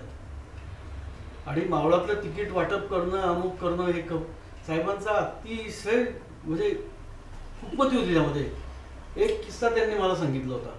दोघंही आजूबाजूला बसले, दोघंही माझे मेहुणे. दादांची 2 टर्म झाल्या होत्या आणि बाळासाहेबांची 3री म्हणजे टर्म येणार होती. मला अगोदर 2-3 दिवस म्हटले मी ह्या 15 ऑगस्टला नाही. बोलले का हो साहेब कुठं चालले? आता सांगतो म्हटली तुला, मी बाळाला घेऊन मुंडे साहेबांकडे चाललोय म्हटले. बरोबर आहे ना? 15 ऑगस्टला तुम्ही मला सांगितलं नाही, मला दुसरं कोणी सांगितलं नाही. 15 ऑगस्टला टाकतोय कुठंतरी. म्हटली म्हणजे बदल हा आवश्यक आहे. दिगंबर शेठ त्या राजकारणात राहणार आहेत, काम करण्यात राहणार आहेत. नवीन पिढीसुद्धा वरती आणायचं पाहिजे आणि यावेळेचं तिकीट बाळाला द्यायचा हा मी विचार करतोय. तर त्यांना माहिती आहे मी काय राजकारणाच्या पलीकडचा माणूस आहे, इकडं तिकडं काही होत नाही. दुसरा एक किस्सा मी तुम्हाला सांगतो की इंद्रायणी विद्यामंदिर संस्था, मी सेक्रेटरी झाल्यानंतर मला वाटलं की आता चला इंद्रायणीला खूप ॲडमिशन होत आहेत, आपण एक 60% मुलं कॉमर्सला घेऊ. असं मी थोडासा एक निर्णय करायचा ठरवला. त्या दिवशी वाडेकर साहेबांनी भेगडे साहेबांना बोलवलं. भेगडे साहेब आले, ते आले, आम्ही गप्पा मारत बसलो. तर मी माझा विषय मांडला. म्हटले साहेब, हे 60% मुलं घेऊ आपण, नंतरची मुलं घ्यायची नाही असं मी ठरवतोय. दोघांचा अगोदर विचार झाला होता. मला म्हटले रामदास, हे तुझं सगळं खरं आहे, कॉलेजचा दर्जा उंचावला पाहिजे, हेही खरं आहे, पण ही जी 35% ते 60% जी मुलं राहतील, ह्या मुलांनी जायचं कुठं? ती चौकात टोळकी करून उभी राहतील, समाजाला त्रास देतील, त्यांची घरं दुःखी होतील. यांनाही आपल्याला घेतलं पाहिजे. आणि ती 65% मुलं, तुला हे चॅलेंज देतो मी. दोघंही म्हटले, तुला हे चॅलेंज देतो की 35% मुलं तू 60% नेऊन दाखव. ही वैचारिक जी पात्रता असते, ही कार्यकर्ता घडलेल्या कार्यकर्त्यातून निर्माण होते. फेसबुक, इंस्टाग्राम, व्हॉट्सअप ह्या कार्यकर्त्यात कधी अपेक्षित नाही. ती वाडेकर साहेब, भेगडे साहेब असतील, ह्यांच्यामधलं ती इनबॉर्न एक तयार झालेली आहे. मला त्यांनी सांगितलं की सगळ्यांना ॲडमिशन द्यायची, कर्ज काढ, रूम बांध, आणि त्यातूनच मग ती लायब्ररी केली. आपण लायब्ररी केली, बीफॉर्म डीफॉर्म केलं. ह्या सगळ्या मागची प्रेरणा वाडेकर साहेब आणि भेगडे साहेब. नाही बाबा, एक तालुक्यात झालं पाहिजे, एक शैक्षणिक संकुल उभं राहिलं पाहिजे, हा कारखाना आला पाहिजे, त्याला आपण ही मदत केली पाहिजे, हा कार्यकर्ता खूप चांगला आहे, त्याला आपण घडवलं पाहिजे, हा शिक्षक खूप चांगला आहे, ह्याला घडवलं पाहिजे. ह्याचबरोबर आपल्याकडच्या सगळ्या संस्था, आता नूतन महाराष्ट्राला माजी मंत्री अध्यक्ष आहेत, इथे मी अध्यक्ष आहे, पण ह्या सगळ्यांमध्ये आर्थिक नियोजन इतकं परिपूर्ण असायचं. आपल्याकडे एवढे पैसे, मग जुलैला एवढे फिक्समध्ये टाकू, ऑगस्टला एवढे, डिसेंबरला एवढे, मार्चपर्यंत, मेपर्यंत एवढे, म्हणजे शिक्षकांचा पगार होईल, झालेला खर्च होईल सगळा. कधीही वाडेकर साहेब असताना आम्हाला आमचं बजेट इकडं तिकडं हल्लं नाही. ह्या बारकाईने त्यांचं बजेट असायचं. लायब्ररीच्या बाबतीत त्यांचं नाव आपण लायब्ररी दिलं आहे, त्याचं कारण सांगतो मी. की रामदास म्हटले, ही सगळी घडी जी असेल ते ही वाचनातनं सुधारलं पाहिजे. मग कधी माळगी साहेबांचे ते उदाहरण द्यायचे, कधी अटल बिर्लांचे द्यायचे, कधी महाजन साहेबांचे द्यायचे, कधी इथल्या स्थानिक लोकांचे द्यायचे, की ही सगळी सुधारली पाहिजे. त्यासाठी आपल्याला मोठी लायब्ररी दिली पाहिजे. आज इंद्रायणी विद्या मंदिर संस्थेच्या लायब्ररीमध्ये 18,000 विविध पूर्ण पुस्तकं आहेत, आणि त्याचं श्रेय वाडेकर साहेबांना होतं. त्यांच्यानंतर त्या लायब्ररीला मग वाडेकर साहेबांचंच नाव दिलं आहे. हा अतिशय महत्त्वाचा असा विषय वाडेकर साहेबांनी या सगळ्या शैक्षणिक बाबतीत, मग बालविकास असेल, इंद्रायणी असेल, नूतन महाराष्ट्र असेल, त्या ठिकाणी तालुक्याचं शैक्षणिक संकुल व्हावं यासाठी त्यांनी प्रयत्न केला. आणि अडचणीतून कसा मार्ग काढायचा, मग त्यांची ती विनोदी बुद्धी खूप कामाला येते. नवला कुंभ्याच्या शाळेमध्ये आम्हाला थोडा त्रास व्हायचा. एक दिवस साहेब म्हटलं, तर तुम्हालाच मिटिंगला यायला लागेल, थोडीशी वादावादी होती. ते एक सिनियर अगदी त्या मिटिंगमध्ये उठले, म्हटले आम्ही संस्थेला अमुक तमुक हे करत, संस्थेला खर्च करता येत नाही का, अमुक करता येत नाही. अशा ठिकाणी वाद टाळण्यासाठी त्यांची विनोद बुद्धी खूप कामाला यायची. निवृत्ती भाऊ सेठे होते त्या ठिकाणी बोलायला, साहेब आम्ही असं केलं, तुमच्या गावात ही संस्था काढली, तुम्ही खर्च करत नाही, एकतर इंद्रायणी किंवा बाकी आपल्या सगळ्या संस्थांमध्ये फी आपण कमी घेतो. वाडेकर साहेब म्हटले, इकडे निवृत्ती सभापती म्हणायचे, सभापती आता तुम्ही एक काम करा, पोरांना जन्म द्यायचं काम करा आणि पोरं आमच्याकडे सोडून द्या. यातून जो नवीन कार्यकर्ता घडतो, तो नवीन कार्यकर्ता त्या विचाराचा घडेल आणि समाज उपयोगी घडेल, असं मला वाटतं. मी परत एकदा मला सगळ्यांना धन्यवाद देतो. मला वाटतं की गेली अनेक वर्ष आपणनी साहेबांबरोबर शैक्षणिक क्षेत्राच्या माध्यमातून जे कार्य केलं आणि त्या आठवणींना उजाळा द्यायचं काम केलं, आणि त्याच्यामध्ये खरंच काही अतिशय काही गमतीशीर ज्या आठवणी सांगितल्या. मला वाटतं की वाडेकर साहेबांचा हा एक व्यक्तिगुण अजून या माध्यमातून पुढे आला. तर एखादा एवढा दिग्गज नेता म्हणले की लोकांना वाटतं की फक्त शिस्तप्रिय असतो, बरोबर की नाही. तर मला वाटतं हा एक नवीन गुण आपल्याला या माध्यमातून आज त्या आठवणींना उजाळा मिळाला. मी आपणचे पुन्हा एकदा आभार व्यक्त करतो. आप्पा धन्यवाद.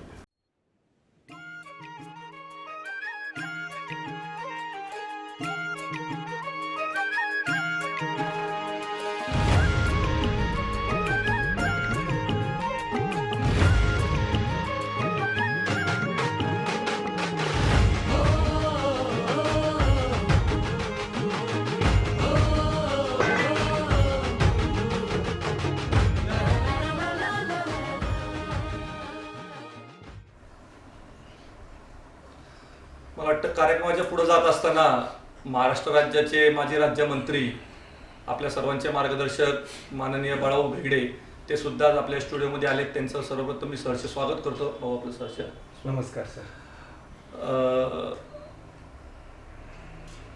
भाऊ, मला वाटतं की कुठंतरी दिगंबर दादांची 10 वर्ष झाली आमदारकीची, बरोबर. आता ह्यापुढे विधानसभेचं तिकीट कोणाला मिळणार, आणि त्यावेळेस मला वाटतं की तुमचं नाव ज्यावेळेस पुढं आलं त्यावेळेस तुम्ही सर्वात तरुण, आणि त्यावेळेस गाव पातळीची कोणत्याही निवडणुकीची तुम्हाला अनुभव नव्हता, बरोबर की नाही. तसं पाहायला गेलं तर त्यानंतर तुम्ही पण न्याय द्यायचं काम केलं, सर्वात तरुण मावळ तालुक्यातले आमदार म्हणून तुम्ही निवडून पाहिले. तर हा जो प्रवास होता, या प्रवासामधल्या काय आठवणी आज तुम्ही ह्या आठवणींना उजाळा देणार? प्रथमतः आदरणीय केशवरावजी वाडेकर साहेब यांच्या जयंतीच्या निमित्ताने त्यांना विनम्र अभिवादन करतो. शब्दांचा संग्रह कमी पडेल, परंतु वाडेकर साहेबांच्या जीवनातल्या आठवणी सांगायला शब्द त्या ठिकाणी अपुरे राहतील. असे अनेक अनुभव वाडेकर साहेबांच्या बरोबर काम करणाऱ्या असंख्य कार्यकर्त्यांना महाराष्ट्रातल्या या ठिकाणी अनुभव आलेला आहे. माझ्यासारख्या तर कार्यकर्त्याच्या बाबतीत म्हणजे तसं जर पाहिलं तर वयाचं एवढं मोठं अंतर असताना माझं वय साधारणतः 25च्या आसपास आणि वाडेकर साहेब त्या ठिकाणी जवळजवळ 60-65च्या वयामधले असताना याच घरात मला वाडेकर साहेबांनी भारतीय जनता युवा मोर्चाच्या अध्यक्षपदाची जबाबदारी ही 2003ला त्या ठिकाणी दिली. त्यानंतरचा जो प्रवास त्या ठिकाणी मला पाहायला मिळाला तो या तालुक्यातल्या सर्वसामान्य कार्यकर्त्यांपर्यंत जोडण्याचं काम माझ्यासारख्याला आदरणीय वाडेकर साहेबांमुळे त्या ठिकाणी एक व्यासपीठ मिळालं.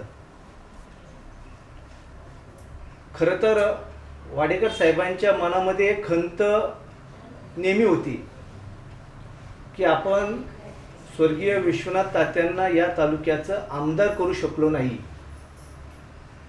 आणि तात्यांचं निधन झाल्यानंतर त्यांना त्या गोष्टीची आपल्या जीवनातली कुठली तरी एक गोष्ट अपुरी राहिलेली आहे, आणि ती जर पूर्ण करायची असेल तर ती आपण बाळाच्या रूपाने पूर्ण करायचा प्रयत्न करू, हे त्यांच्या मनातला भाव मला नेहमी जाणवायचा.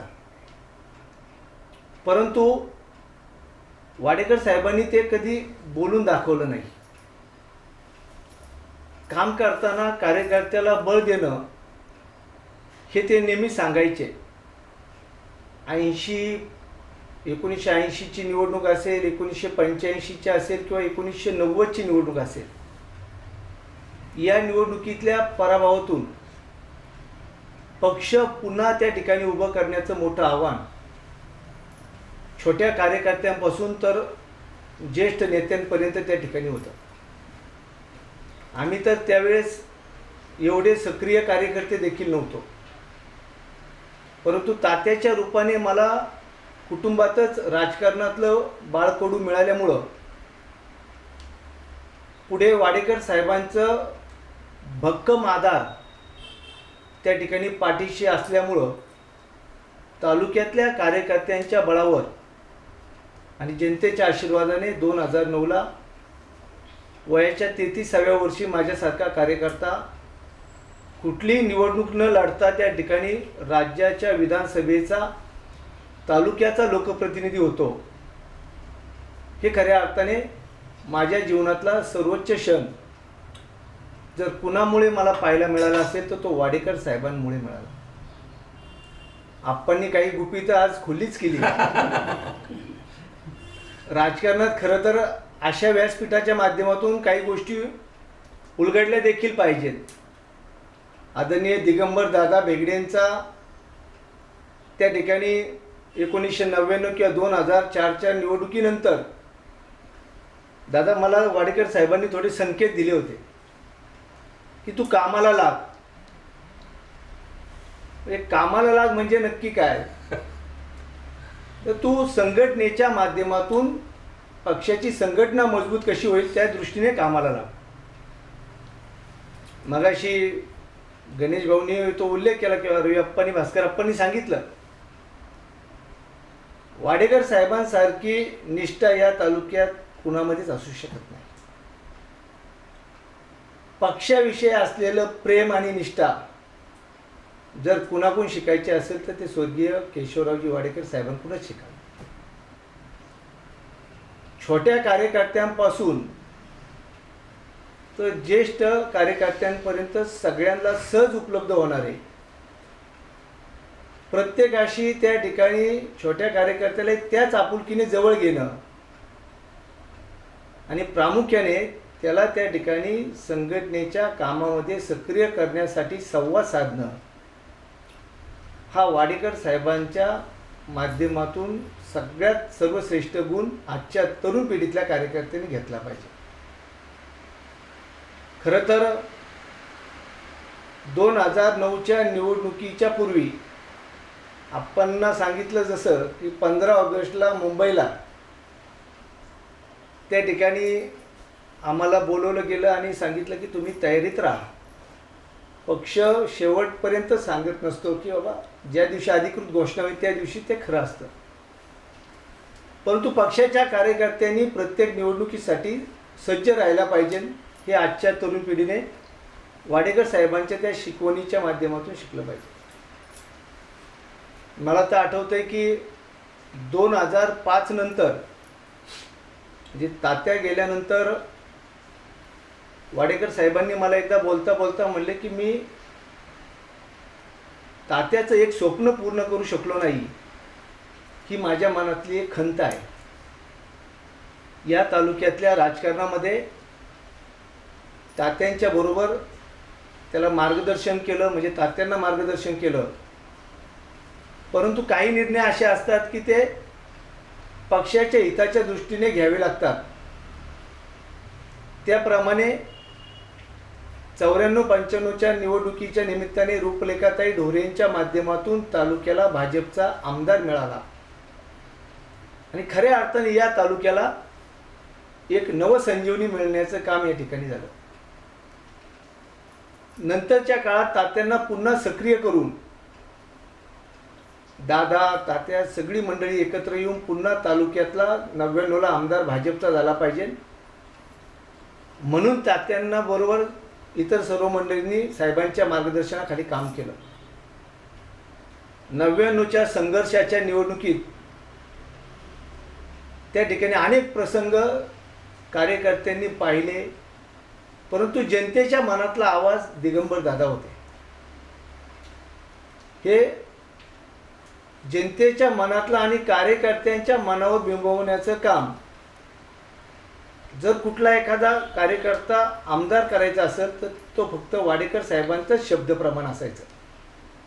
म्हणजे वाडेकर साहेबांनी सांगितलं की ते कार्यकर्ते देखील तेवढंच ऐकायचे. आज आमदार, खासदार, नगरसेवक, जिल्हा परिषद सदस्य, पंचायत समिती सभापती सदस्य अशा असंख्य कार्यकर्त्यांना या तालुक्याचं लोकप्रतिनिधित्व करण्याचं काम जर कुणामुळे मिळालं असेल तर ते वाडेकर साहेबांमुळे मिळालं. आज ते आपल्यात नसले तरी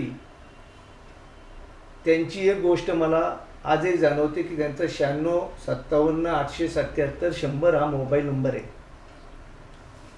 आणि तो आजही मोबाईलमध्ये साहेब या नावानेच माझ्या त्या ठिकाणी सेव आहे. म्हणजे असं वाटतं की फोन सहज हातात घ्यावा आणि त्या फोनवर वाडेकर साहेबांचा 96 57 877 100 मोबाईल नंबर साहेबांचा फोन आलाय आणि मग तो फोनवर बोलताना हा साहेब बाळा बोलतोय, हा कुठं सकाळी जायचं ना आपल्याला आत्ता, हा मी येतो 10 मिनिटात घरी तुमच्याकडे येतो असं म्हणून तो फोन ठेवायचा. तो आज साहेबांचा आवाज आम्हाला ऐकायला मिळत नाहीये. ही उणीव आज नक्कीच त्या ठिकाणी जाणवते. परंतु साहेबांचं आजच्या तरुण पिढीच्या बरोबर राजकारणामधलं जर सगळं चित्र पाहिलं तर 2 वर्ष अगोदरच साहेबांनी 2019च्या निवडणुकीचं चित्र काय आहे ते सांगितलं होतं आणि काय होणार आहे. साहेब असते तर आज मावळचं चित्र हे नक्कीच त्या ठिकाणी वेगळं असतं असा प्रत्येक कार्यकर्ता आज त्या ठिकाणी बोलू लागला. शेवटी अनुभवातूनच वाडेकर साहेब काय होते आज कार्यकर्त्यांना देखील तेवढंच माहीत झालेले आहे. तुम्हाला थोडंसं डिस्टर्ब करतो बाळाभाऊ. एक तुम्हाला असा रोखठोक प्रश्न विचारतो की साहेब असताना 25 वर्ष आज तुमची भारतीय जनता पार्टीची सत्ता मावळात राहिली बरोबर की नाही? असं म्हणायचं का साहेब गेले आणि सत्ता गेली? 100% ती उणी आज भासतीये. अगदी बरोबर. तुम्ही आज जे म्हटले थोडंसं कोड्यात बोलले तुम्ही, ते थोडंसं आज या माध्यमातून थोडंसं क्लिअर करा की नक्की तुम्ही म्हणले की चित्र वेगळं असतं, हे नक्की काय काय आहे? काय सांगत तुम्हाला थांबवलं असतं साहेबांनी की साहेब आता तुमचे 10 वर्ष झाली, नवीन लोकांना चान्स द्या? काय नक्की काय चित्र असतं? आम्हाला जे थोडं रोकटोकच्या माध्यमातून सगळ्यांना मावळ असेल जाणून घ्यायचं, हे तुम्हाला जास्त माहिती. कारण साहेबांनी एक बैठक आयोजित केली होती की मावळ तालुक्यातल्या सर्व प्रमुख कार्यकर्त्यांना, जी मावळ तालुक्यातली पक्षाची कार्ड कमिटी आहे, त्या ठिकाणी बोलून की आपल्याला पक्षाच्या हिताच्या दृष्टीने काही निर्णय करावे लागतील. साहेबांच्या शब्दाला कोणीच त्या ठिकाणी डावलू शकत नव्हतं. परंतु पक्षाच्या हिताच्या दृष्टीने निर्णय घेत असताना वाडेकर साहेबांनी प्रामुख्याने एक बघितलं की 2019च्या निवडणुकीपर्यंत मी पक्षात असेल, कारण माझी तब्येत मला साथ देत नाही आहे आणि आता ही जबाबदारी कुणीतरी नवीन पिढीतल्या कार्यकर्त्यांनी घेतली पाहिजे. म्हणून प्रामुख्याने साहेबांचं कटाक्ष तो होता की नवीन पिढीतल्या कार्यकर्त्यांनी ती जबाबदारी घ्यावी.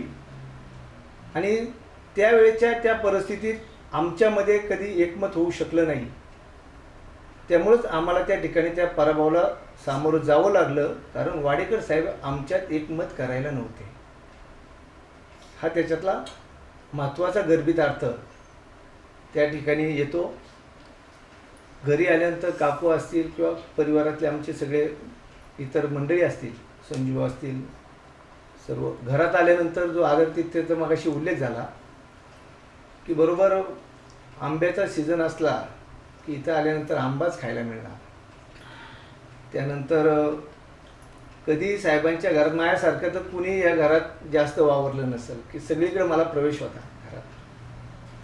साहेब सकाळी नाश्ता करून आम्ही एकत्र निघणार, पण दिवसभर तालुक्यात प्रवास करून कधी न थांबता, कधी न कंटाळता, दिवसभर खायला नाही मिळालं तरी चालेल, परंतु पक्षाच्यासाठी ध्येय वेळ घेऊन काम करणारं नेतृत्व या तालुक्यात वाडेकर साहेबांच्या रूपाने आम्ही सर्वांनी आज पाहिलं. आणि आज साहेबांची ही नक्कीच एक गोष्ट आहे की या तालुक्याचे भीष्माचार्य एकच आहे, ते म्हणजे केशवरावजी वाडेकर साहेब. त्यांच्या इतकं दुसरं कुणी होणं नाही. हे पुन्हा एकदा आजच्या या घटनेने म्हणजे साहेबांच्या आठवणीतले साहेब म्हणून अधोरेखित होत आहे. येणाऱ्या काळात खऱ्या अर्थाने साहेबांना जर आपल्या सर्वांनी अभिवादन करायचं असेल तर या तालुक्यातला पुन्हा भाजप उभा करणं आणि तो सर्वोच्च स्थानी ठेवणं हीच खऱ्या अर्थाने साहेबांना आदरांजली असेल. कारण त्यांच्या प्रत्येक क्षणात, सेकंदात फक्त पक्षच होता. मला वाटतं खऱ्या अर्थाने आज महाराष्ट्र राज्याचे माजी राज्यमंत्री आज ते सुद्धा थोडेसे भावूक होताना दिसले आपल्याला, कारण त्यांना अनेक वर्षांचा सहवास लाभला. सर्वात तरुण वयात आमदार व्हायचा त्यांना जो मान मिळाला त्याचं श्रेयसुद्धा त्यांनी वाडेकर साहेबांना द्यायचा प्रयत्न केलेला आहे. आणि त्यांनी जाता ते एक नक्की सांगितलं की वाडेकर साहेबांची उणीव फक्त त्यांनाच नव्हे तर संपूर्ण तालुक्याला आज सुद्धा भासतीये.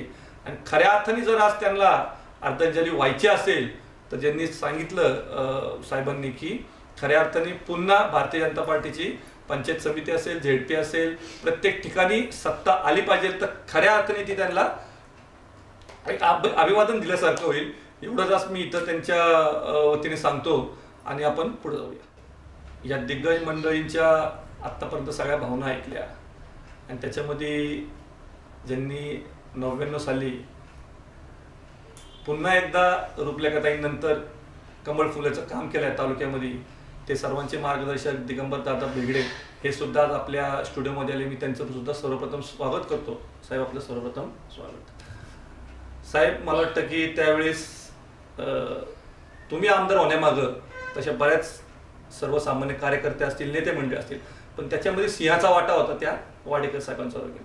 आज या निमित्ताने आज त्यांच्या आठवणींना तुम्ही कसा उजाळा देणार? तर मी आपल्या लोकटोक मावळचा मनापासून अभिनंदन करतो, आभार मानतो. आदरणीय वाडेकर साहेब यांच्या जयंतीनिमित्त त्यांना अभिवादन करतो. मी एक शेतकरी आणि शेतीत काम करणारा एक कार्यकर्ता. वाडेकर फक्त नाव ऐकून होतं की मावळ तालुक्याचं नेतृत्व करणारे त्या काळातले अत्यंत कठीण काळ पाहिला तर संपूर्ण दिल्ली ते गल्लीपर्यंत काँग्रेसचं सत्ता, काँग्रेसची राजवट आणि ह्या मावळ तालुक्यामध्ये सुद्धा काँग्रेसचं मोठं योगदान होतं, मोठं काम होतं. आणि खऱ्या अर्थाने काँग्रेसशी लढणं म्हणजे तो काळ इतका सोपा नव्हता. पण वाडेकर साहेबांचं अत्यंत कौशल्य संघटन, चाणक्य नीती आणि दूरदृष्टी असणारा एक नेता या मावळ तालुक्याला मिळालेला आहे. त्यांच्याबरोबर काम करणारे अनेक दिग्गज नेते या मावळ तालुक्यामध्ये त्यांनी घडवण्याचं काम केलं. नथुभाऊ भेगडे पाटील असतील, कांचनबाई शाह असतील, जयंतराव दाभाडे असतील, बाळासाहेब शेळके असतील, अजून मावळ तालुक्यामध्ये शिवरामभाऊ येवले असतील, रामभाऊ मोकाशी हा त्यावेळचा वार्ताहर होता, पत्रकार. संपूर्ण मावळ तालुक्यामध्ये काय घडतंय याच्या बातम्या वाडेकर साहेबांच्या इथे रोज सकाळी 7 वाजता रामभाऊ मोकाशी येऊन मावळ तालुक्यात काय चाललं ही बातमी वाडेकर साहेबांना देणारा एक कार्यकर्ता रामभाऊ मोकाशी या रूपाने आम्ही पाहिलेला आहे. इकडे गुलाबभाऊ राक्षे असतील, काशीनाथ टिळे असतील, माधवभाई शाह असतील, गोविंदराव राजवडे असतील, परल्या मोरवळ चावसरमध्ये रामभाऊ शिंदे असतील, लोणावळा म्हणलं की बाळासाहेब गोलप, मोहनराव अगरवाल, देवरोड म्हणलं की काशीनाथ दादा शेलार, शंकरराव शेलार, पांडुरंग मामा शेलार, ही दिग्गज मंडळी वाडेकर साहेबांनी बरोबर घेऊन ह्या मावळ तालुक्याची वाटचाल जनसंघाची सुरू केली.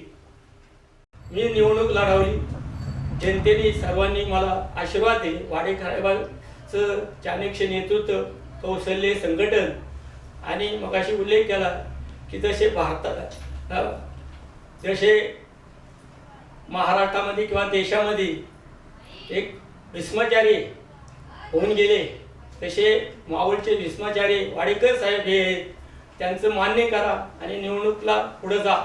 योगायोगाने ती निवडणूक जिंकलो, आनंद उत्सव साजरा झाला. नंतर 2004लाही मला उमेदवारी मिळाली. 2 वेळा मी तालुक्याचा आमदार झाला. इथं मी जरा डिस्टर्ब करतो की ज्यावेळेस तुम्ही सतत 10 वर्ष निवडून आले, बरोबर की नाही, आणि त्यावेळेस तुम्हाला वाडेकर साहेब म्हणतात की आता दादा तुम्ही थांबा, त्यावेळेस थोडंसं मनात एक त्यांच्याबद्दल असणारा राग असं काही निर्माण झाला नाही की बाबा 10 वर्ष मी काम करतोय, बरोबर, जनतेने मला मान्य केलं, बरोबर की नाही, तर असं त्यावेळेस काय भावना होत्या तुमच्या की ज्यावेळेस म्हटले वाडेकर साहेब थांबा, अगदी रोखठोकपणे मांडा, आता साहेब नाही येत? वाडेकर साहेबांचं म्हणणं किंवा त्यांचा आदेश म्हणजे भीष्माचार्याचा आदेश नाही, ते सगळं मान्य आहे हो, पण साधं ऐका ना, साधी खुर्ची सोडत नाही नगरसेवकाला. तुम्हाला तर विधानसभेची खुर्ची सोडायची होती. माझ्यासारखा एक साधा शेतकरी 2 वेळा या तालुक्याचं नेतृत्व करतो, आमदार होतोय. सेवा करण्याची संधी ही वाडेकर साहेबांमुळे मिळाली. मग वाडेकर साहेबांच्या शब्दाला मान देणं हे माझं कर्तव्य होतं आणि मी म्हणून त्या ठिकाणी थांबलो आणि बाळासाहेबांना त्या काळात निवडून आणले. म्हणजे अशा पद्धतीचं कार्य या मावळ तालुक्यामध्ये आम्ही वाडेकर साहेबांच्या नेतृत्वाखाली केलेलं आहे. खऱ्या अर्थाने आज ती उणीव भासते मनामध्ये. मी संजयला फोन करतोय, कधी कधी ज्योतिताईला फोन करतो, काय चाललंय, काही बरे आहे का, आजीची तब्येत कशी काय आहे, कसं काय परिवार आहे, हे सतत मी मधून अधून फोन करत असतो आणि खुशाली विचारित असतो. पण खऱ्या अर्थाने आज ती उणीव आम्हाला आमच्या तालुक्यामध्ये वाडेकर साहेबाच्या रूपाने निश्चितपणाने खंत आमच्या मनामध्ये आहे, हे आम्हाला जाणीव आहे. आज वाडेकर साहेब असते, मगाशी उल्लेख केला की थोडंसं चित्र या मावळ तालुक्याचं चित्र वेगळं असतं. पण ते असो, नीतीचा खेळ आहे राजकारणात.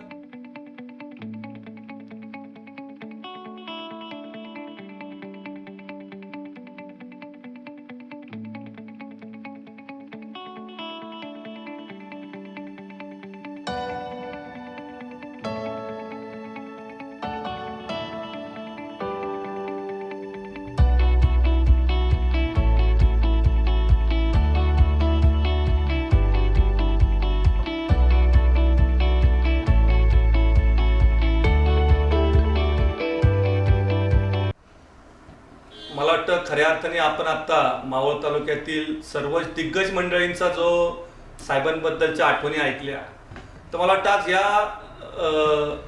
कार्यक्रमात एक नक्की सांगायला आवडेल की एखादा माणूस ज्या यशाच्या शिड्यात चढत असतो किंवा यशाचं शिखर तो पार करत असतो, या घरच्यांच्या परिवाराच्या पाठिंब्याशिवाय ते शक्य नसतं. आणि मला वाटतं की आपण सगळ्यांनी आता ऐकलं की बाबा हे प्रत्येक क्षेत्रामध्ये, मग शैक्षणिक असेल, सामाजिक असेल, राजकीय असेल, प्रत्येक क्षेत्रामध्ये त्यांचा ठसा ते उमटत होते. संघर्ष नक्की होता, प्रत्येक क्षेत्रामध्ये पावलोपावली संघर्ष होता आणि राजकीय क्षेत्रात तो सगळ्यात जास्ती होता. परंतु प्रत्येक वेळी हे बळ लढण्याचं त्यांना येत कुठून होतं, तर त्याचं रहस्य सगळ्यांना सांगायला हरकत नाही.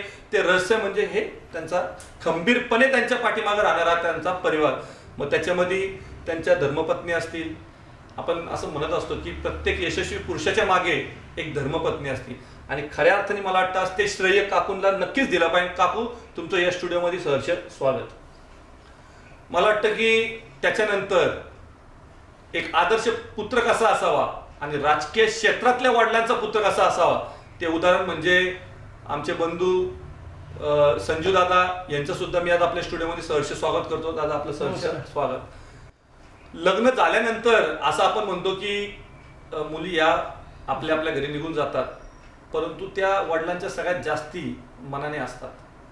आणि इथं मला वाटतं ही दोन अगदी ज्वलंत उदाहरण आपल्या डोळ्यासमोर. एक म्हणजे ज्या त्यांचा वारसा पुढे न्यायचा राजकीय क्षेत्रातनं प्रयत्न करतात त्या ज्योतिताई असतील आणि त्यांची लहान कन्या स्वातीताई असतील, त्यांचं सुद्धा मी आपल्या स्टुडिओमध्ये सहर्ष स्वागत करतो.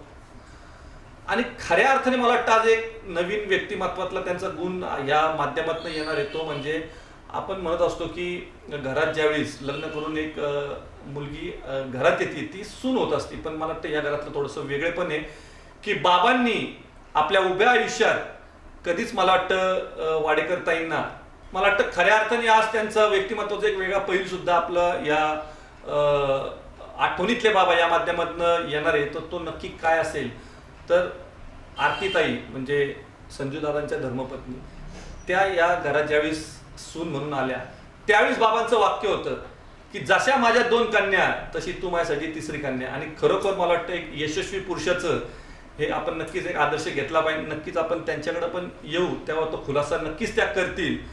आणि आज आपल्या स्टुडिओमध्ये त्यांचे पुतणे, आमचे मार्गदर्शक म्हणजे जे मला वाटतं जे सतत 18 वर्ष राजकीय क्षेत्रात बाबांचा वारसा, मला अजूनही आठवतं की लहानपणी शाळा चौकात आम्ही राहिलो होतो. आमच्या शेजारी सुरेश नाना वाडेकर यांचं कुटुंब, आणि अगदी तंतोतंत वाडेकर साहेबांचा वारसा कसा पुढे न्यायचा ते नानांकडनं राजकीय क्षेत्रातनं शिकलं पाहिजे, कारण त्यांचे आमचे अगदी जिव्हाळ्याचे संबंध. आज नाना सुद्धा आपल्या या स्टुडिओमध्ये उपस्थित आहे, मी त्यांचं सुद्धा सहर्ष स्वागत करतो. आणि मला वाटतं की आपण आता त्यांचे पुत्र संजूदादांपासून सुरुवात करायची. संजूदादा, मगाशी आपण सगळ्यांच्याच भावना ऐकल्यात दिग्गज मंडळी. मला वाटतं आता राजकीय विषयांवरती बोलण्यापेक्षा थोडंसं पारिवारिक याच्यावरती आपण बोलणं गरजेचं होईल.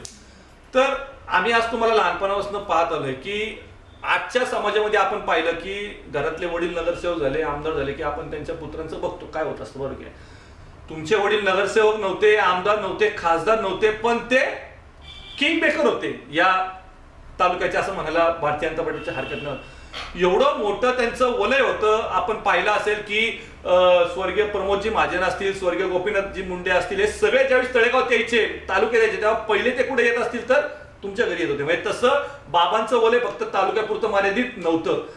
मग आपले बाबा एवढे मोठे राजकीय क्षेत्रात, त्यांच्या शब्दाला एवढी किंमत आहे, तरी सुद्धा मला असं कधी जाणवलं नाही की तुमच्याकडनं की बाबा माझे वडील एवढे मोठे, बरोबर की नाही. तर हे संस्कार बाबांकडनं कसे आले आणि त्यांनी तुम्हाला काय त्यावेळेस असा मंत्र दिला की आजपर्यंत आम्ही पाहिलं की तुमचे पाय नेहमीच जमिनीवर असतात आणि आज सुद्धा गेली अनेक वर्ष जनता बँकेच्या माध्यमातून तुम्ही काम करताय, बरोबर की नाही? तर असं कधी वाटलं नाही का? प्रथमतः या प्रश्नाचं उत्तर देण्यापूर्वी मी आपल्या रोकठोक चॅनलचं अभिनंदन ह्या अर्थाने करतो की त्यांनी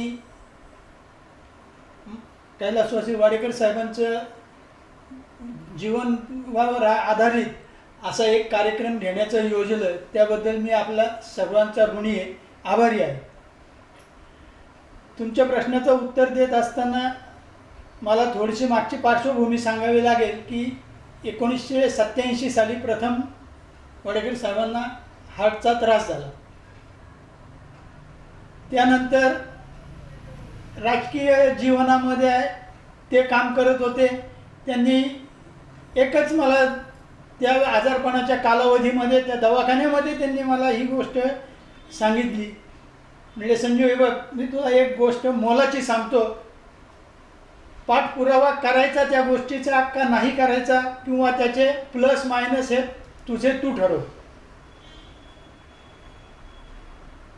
ऐकणं ही माझी भूमिका होती. त्यांनी काय सांगितलं ते मी बारकाईने ऐकत होतो.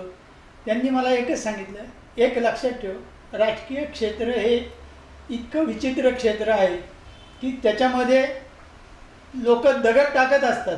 चिखल वाचवणं आपल्या अंगावर उडणारे हे माहिती असतं, आपण वाचवणं आपलं काम असतं. तसंच राजकीय क्षेत्रामध्ये काम करताना मनुष्य संपूर्णपणे बाकीच्या कुटुंबाकडे दुर्लक्ष करतो.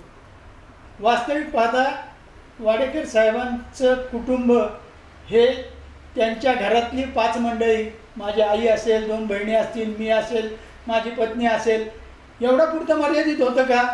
तर नक्कीच नाही. त्यांचे 5 भाऊ, 11 भावंड, 11 बहिणी आमच्या, यांच्यापुरतं मर्यादित होतं का? तर तसंही नव्हतं.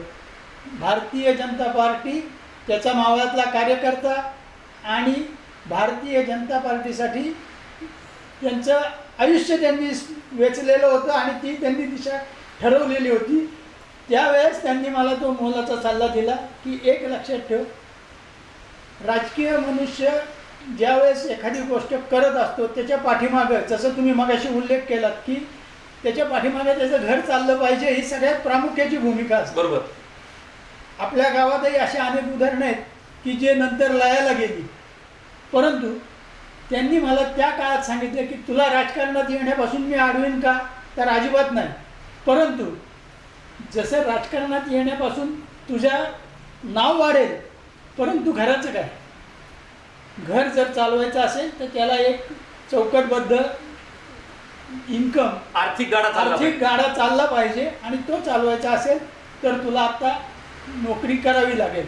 त्यावेळेस मी माझे चुलते कैलासवासी वसंतराव यांच्याबरोबर MSCBचे पोल इरेक्शनचं काम करत होतो.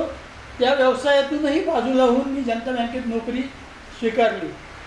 जनता बँकेत नोकरी स्वीकारल्यानंतर त्यांनी मला आणखीन एक गुरुमंत्र दिला, तो म्हणजे कुठेही गेलास तरी एक लक्षात ठेव, आपले पाय जमिनीवर राहिले पाहिजेत आणि बाहेरची परिस्थिती काय आहे किंवा राजकीय क्षेत्रात तुझे वडील आहेत, तुझ्याकडे बघण्याचा दृष्टिकोन बँकेमध्ये हा राहील.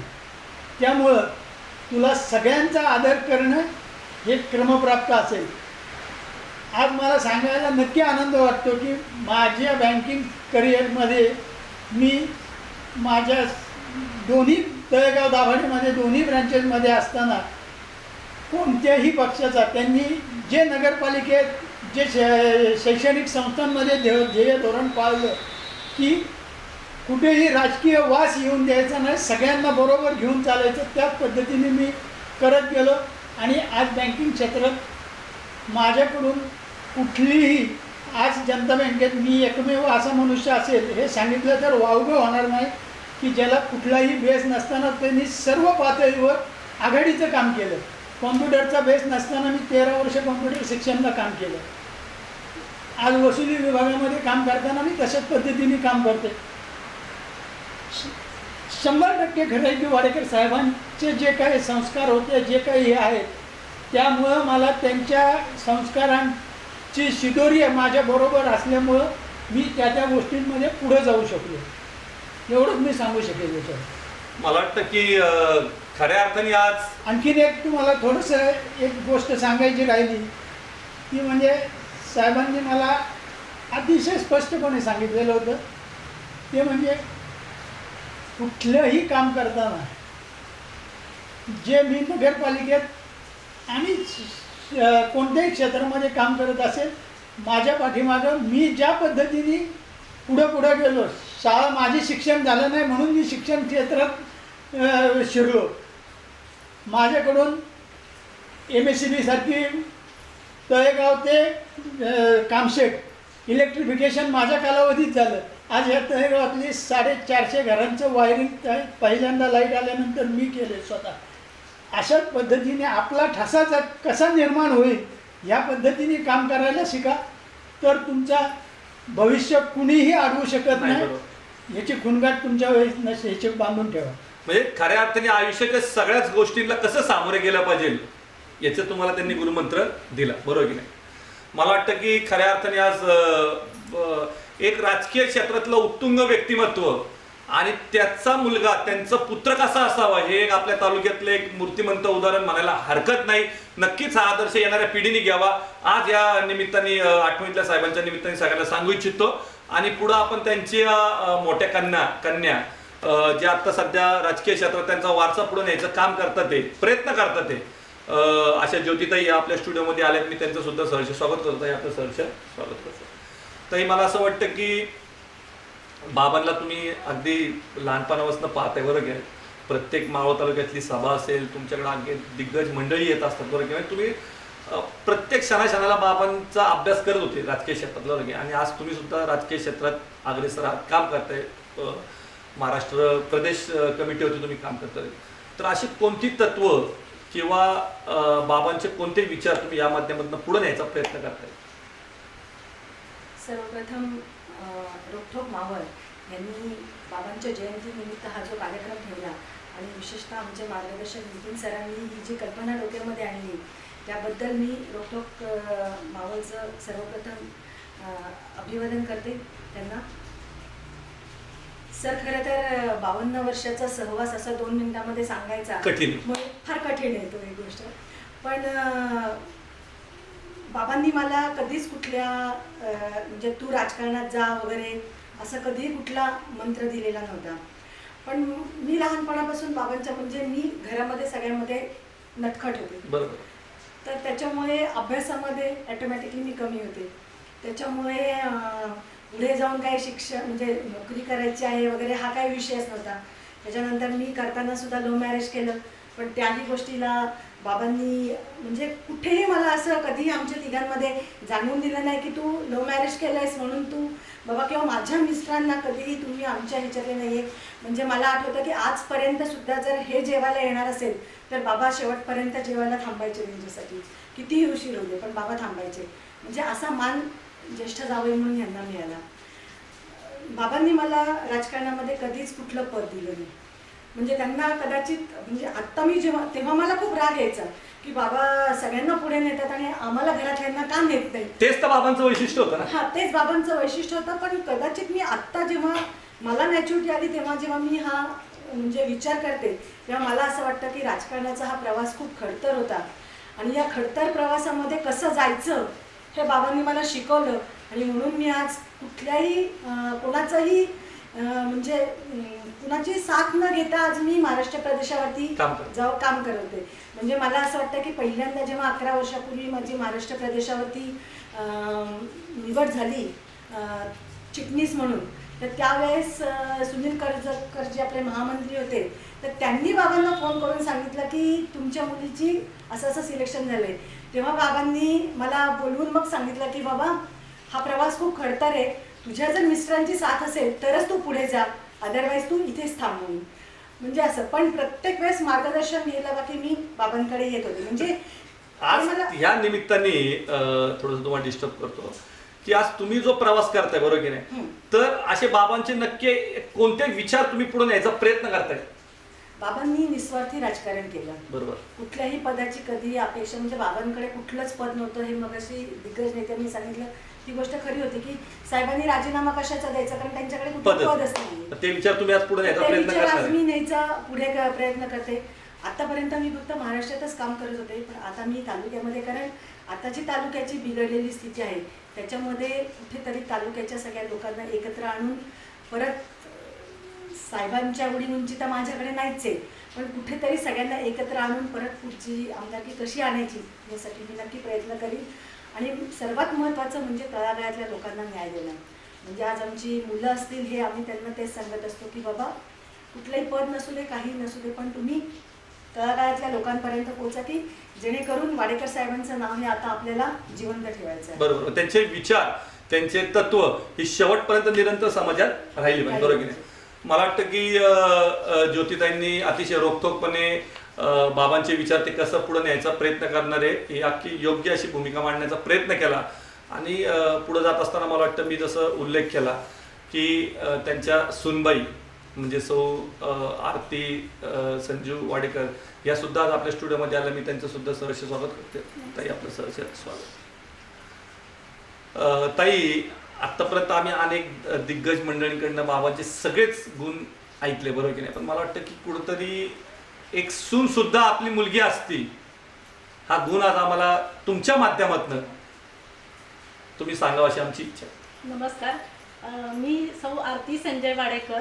प्रथमतः तुमचे सगळ्यांचे आभार मानते की तुम्ही हा कार्यक्रम बाबांसाठी घेतला, परत त्यांच्या आठवणींना उजाळा दिला. नात्याने जरी मी त्यांची सून असले तरी त्यांनी मला लग्न झाल्याच सांगितलं होतं की जरी तू माझी सून असलीस तरी जशा माझ्या 2 मुली आहेत तशीच तू माझी 3री मुलगी आहे. आणि त्यांनी ते शेवटपर्यंत सांभाळलं आणि त्यांनी शेवटपर्यंत माझ्यावर वडिलांसारखीच माया केली. म्हणजे मला असं कधीही सांगून दिलं नाही त्यांनी की मी त्यांची सून आहे. माझे सासरे मिळाले, मी खूप भाग्यवान आहे. मला वाटतं की ताई, जसं त्यांनी तुम्हाला मुलगी मानलं होतं, बरोबर की नाही? पण आम्ही सर्वांनीच पाहिलं की तुम्ही सुद्धा एका मुलीप्रमाणेच शेवटपर्यंत बाबांची अगदी मुलीप्रमाणे सेवा केली, बरोबर की नाही? मला कधी ते असे सासरे वाटलेच नाही. मी माझ्या बाबांशी जसं मोकळेपणाने बोलायचे लग्नाच्या आधी, तसंच मी प्रत्येक गोष्ट म्हणजे माझ्या मनात काही जरी आलं तरी मी मोकळेपणाने त्यांच्याशी बोलू शकत होते. मला त्यांचा खूपच आभार होता. बरं, खऱ्या अर्थाने मला वाटतं की आज आठवणीतले साहेब या कार्यक्रमाच्या निमित्ताने आपण बघतोय की प्रत्येक त्यांचा परिवारातला सदस्य भाऊक होताना पाहतोय आपण. तर मला वाटतं की ताईंनी आता जो त्यांचा गुण हा समाजापुढं आज ते हयात नाहीयेत, पण आज हयात नसताना सुद्धा त्यांचे विविध गुणांचं दर्शन आपल्या या तालुक्याला होतंय. आणि मला वाटतं हा सुद्धा गुण त्यांचा समाजापुढं आला पाहिजे आणि येणाऱ्या काळात नक्कीच याचा कुठेतरी आदर्श घेतला पाहिजे. मला वाटतं त्यांचा वारसा समर्थपणे पुढे नेणारी त्यांची पुढची जनरेशन, मग त्याच्यामध्ये त्यांचा अगदी लाडका जवळचा नातू चैतन्य असेल, जो आज इंजिनियर आहे, यशस्वीरित्या कंपनीमध्ये जॉब करतोय चांगल्या हुद्द्यावरती. त्यांची घरातली सगळ्यात मोठी लाडकी लेक आश्रिता असेल, जी आज इंटिरियर डिझायनर म्हणून वसई विरारमध्ये चांगले प्रोजेक्ट्स राबवते. त्याच्यानंतर त्यांच्या घरातले अतिशय हुशार त्यांची नात म्हणजे अंकिता असेल, आज एक प्रोफेसर पदावरती ती सुद्धा काम करते. मला वाटतं आता येणाऱ्या काळामध्ये, बरोबर की नाही, चैतन्य असेल, आशिता असेल, अंकिता असेल, आता येणाऱ्या काळामध्ये आता आपण मगाशी पाहिलं की बाबांच्या आठवणींना सगळ्यांनी उजाळा दिला, बरोबर की नाही? पण या आठवणी पुढची 100 वर्ष फक्त तळेगाव नव्हे तर तालुक्यामध्ये निरंतर चालल्या पाहिजेत. त्यांचा समाजाचा जो त्यांनी घेतलेला समाजकार्याचा वासा आहे, शैक्षणिक कार्याचा वासा आहे, तो पुढे नेण्याची जबाबदारी आज तुमच्या तरुण मंडळीची. तर मला वाटतं तुमच्या तिघांच्या माध्यमातून आम्हाला नक्कीच ऐकायला आवडेल की हा वासा तुम्ही पुढे कसा नेणार आहे, चैतन्य? सो बाबांकडनं एक शिकण्यासारखं म्हणजे एक जे मी खूप जास्त शिकलो, बऱ्याच गोष्टी शिकण्यासारख्या आहेत, होत्या आणि अजूनही आम्ही शिकतोय त्यांच्याकडनं. पण एक मुख्य गोष्ट म्हणजे की समाजात वावरताना आपण समाजाचं काहीतरी देणं लागतो, निस्वार्थीपणे समाजासाठी काहीतरी केलं पाहिजे. सो त्यांनी जे शिक्षणासाठी केलं ते आम्हाला पुढं नेण्यात आवडेल. मला वाटतं खऱ्या अर्थाने चैतन्यांनी आज जे सांगितलं ते अगदी योग्यपणे सांगितलं की आपण जरी बाबांना एक राजकीय व्यक्तिमत्व म्हणून सगळेजण जात असतो तरी बाबांचं विशेष प्रेम आहे शिक्षणावरती. आणि त्या शिक्षणाचा वासा की दीन दुबळ्यांना खालच्या थराच्या पर्यंत की ज्या विद्यार्थी शिक्षणापासून वंचित ते नक्कीच चैतन्य आज त्या माध्यमातून नक्कीच त्यांचा वसा पुढे येणार आहे. आश्रिता, की आज तुम्ही सगळे कसं बाबांच्या कोणत्या माध्यमातून त्यांचा हा समाजाचा जो वसा तो पुढे न्यायचा प्रयत्न करणार आहे? बाबांचा माध्यमातनं म्हणजे बाबा हे खूप मोठे होते, जसं मागाशी राजकीय लोकांनी तुम्हाला त्यांच्या अनुभवातनं बाबांनी कसं एक एक कार्यकर्त्यांना मोठं केलं हे सांगितलंच. पण बाबांचा वारसा हा पुढे नेण्याचा नक्कीच आम्ही, अंकिता झाली, चैतन्य झाला, मी झाली, आम्ही की कुठल्याही मुलाचं शिक्षण हे आर्थिक म्हणजे पैशांमुळे अडकता कामा नये या माध्यमातून आम्ही नक्कीच पुढे नेण्याचा प्रयत्न करू. अंकिता? इंद्राणी महाविद्यालयात त्यांच्या हाताखाली जेव्हा काम केलंय तेव्हा त्याच्यातनं अनुभव हाच आला की प्रत्येक वेळेस आंतरमावळातनं जो कुठला विद्यार्थी येतोय त्याला आर्थिक अडचणीमुळे शिक्षणामध्ये अडचणी यावी, हा अडचणी येऊ नये हा त्यांचा ध्यास होता आणि हाच ध्यास आम्हाला पुढे न्यायचा आहे. म्हणूनच आम्ही तिघे जण त्यासाठी प्रयत्न करणार आहोत.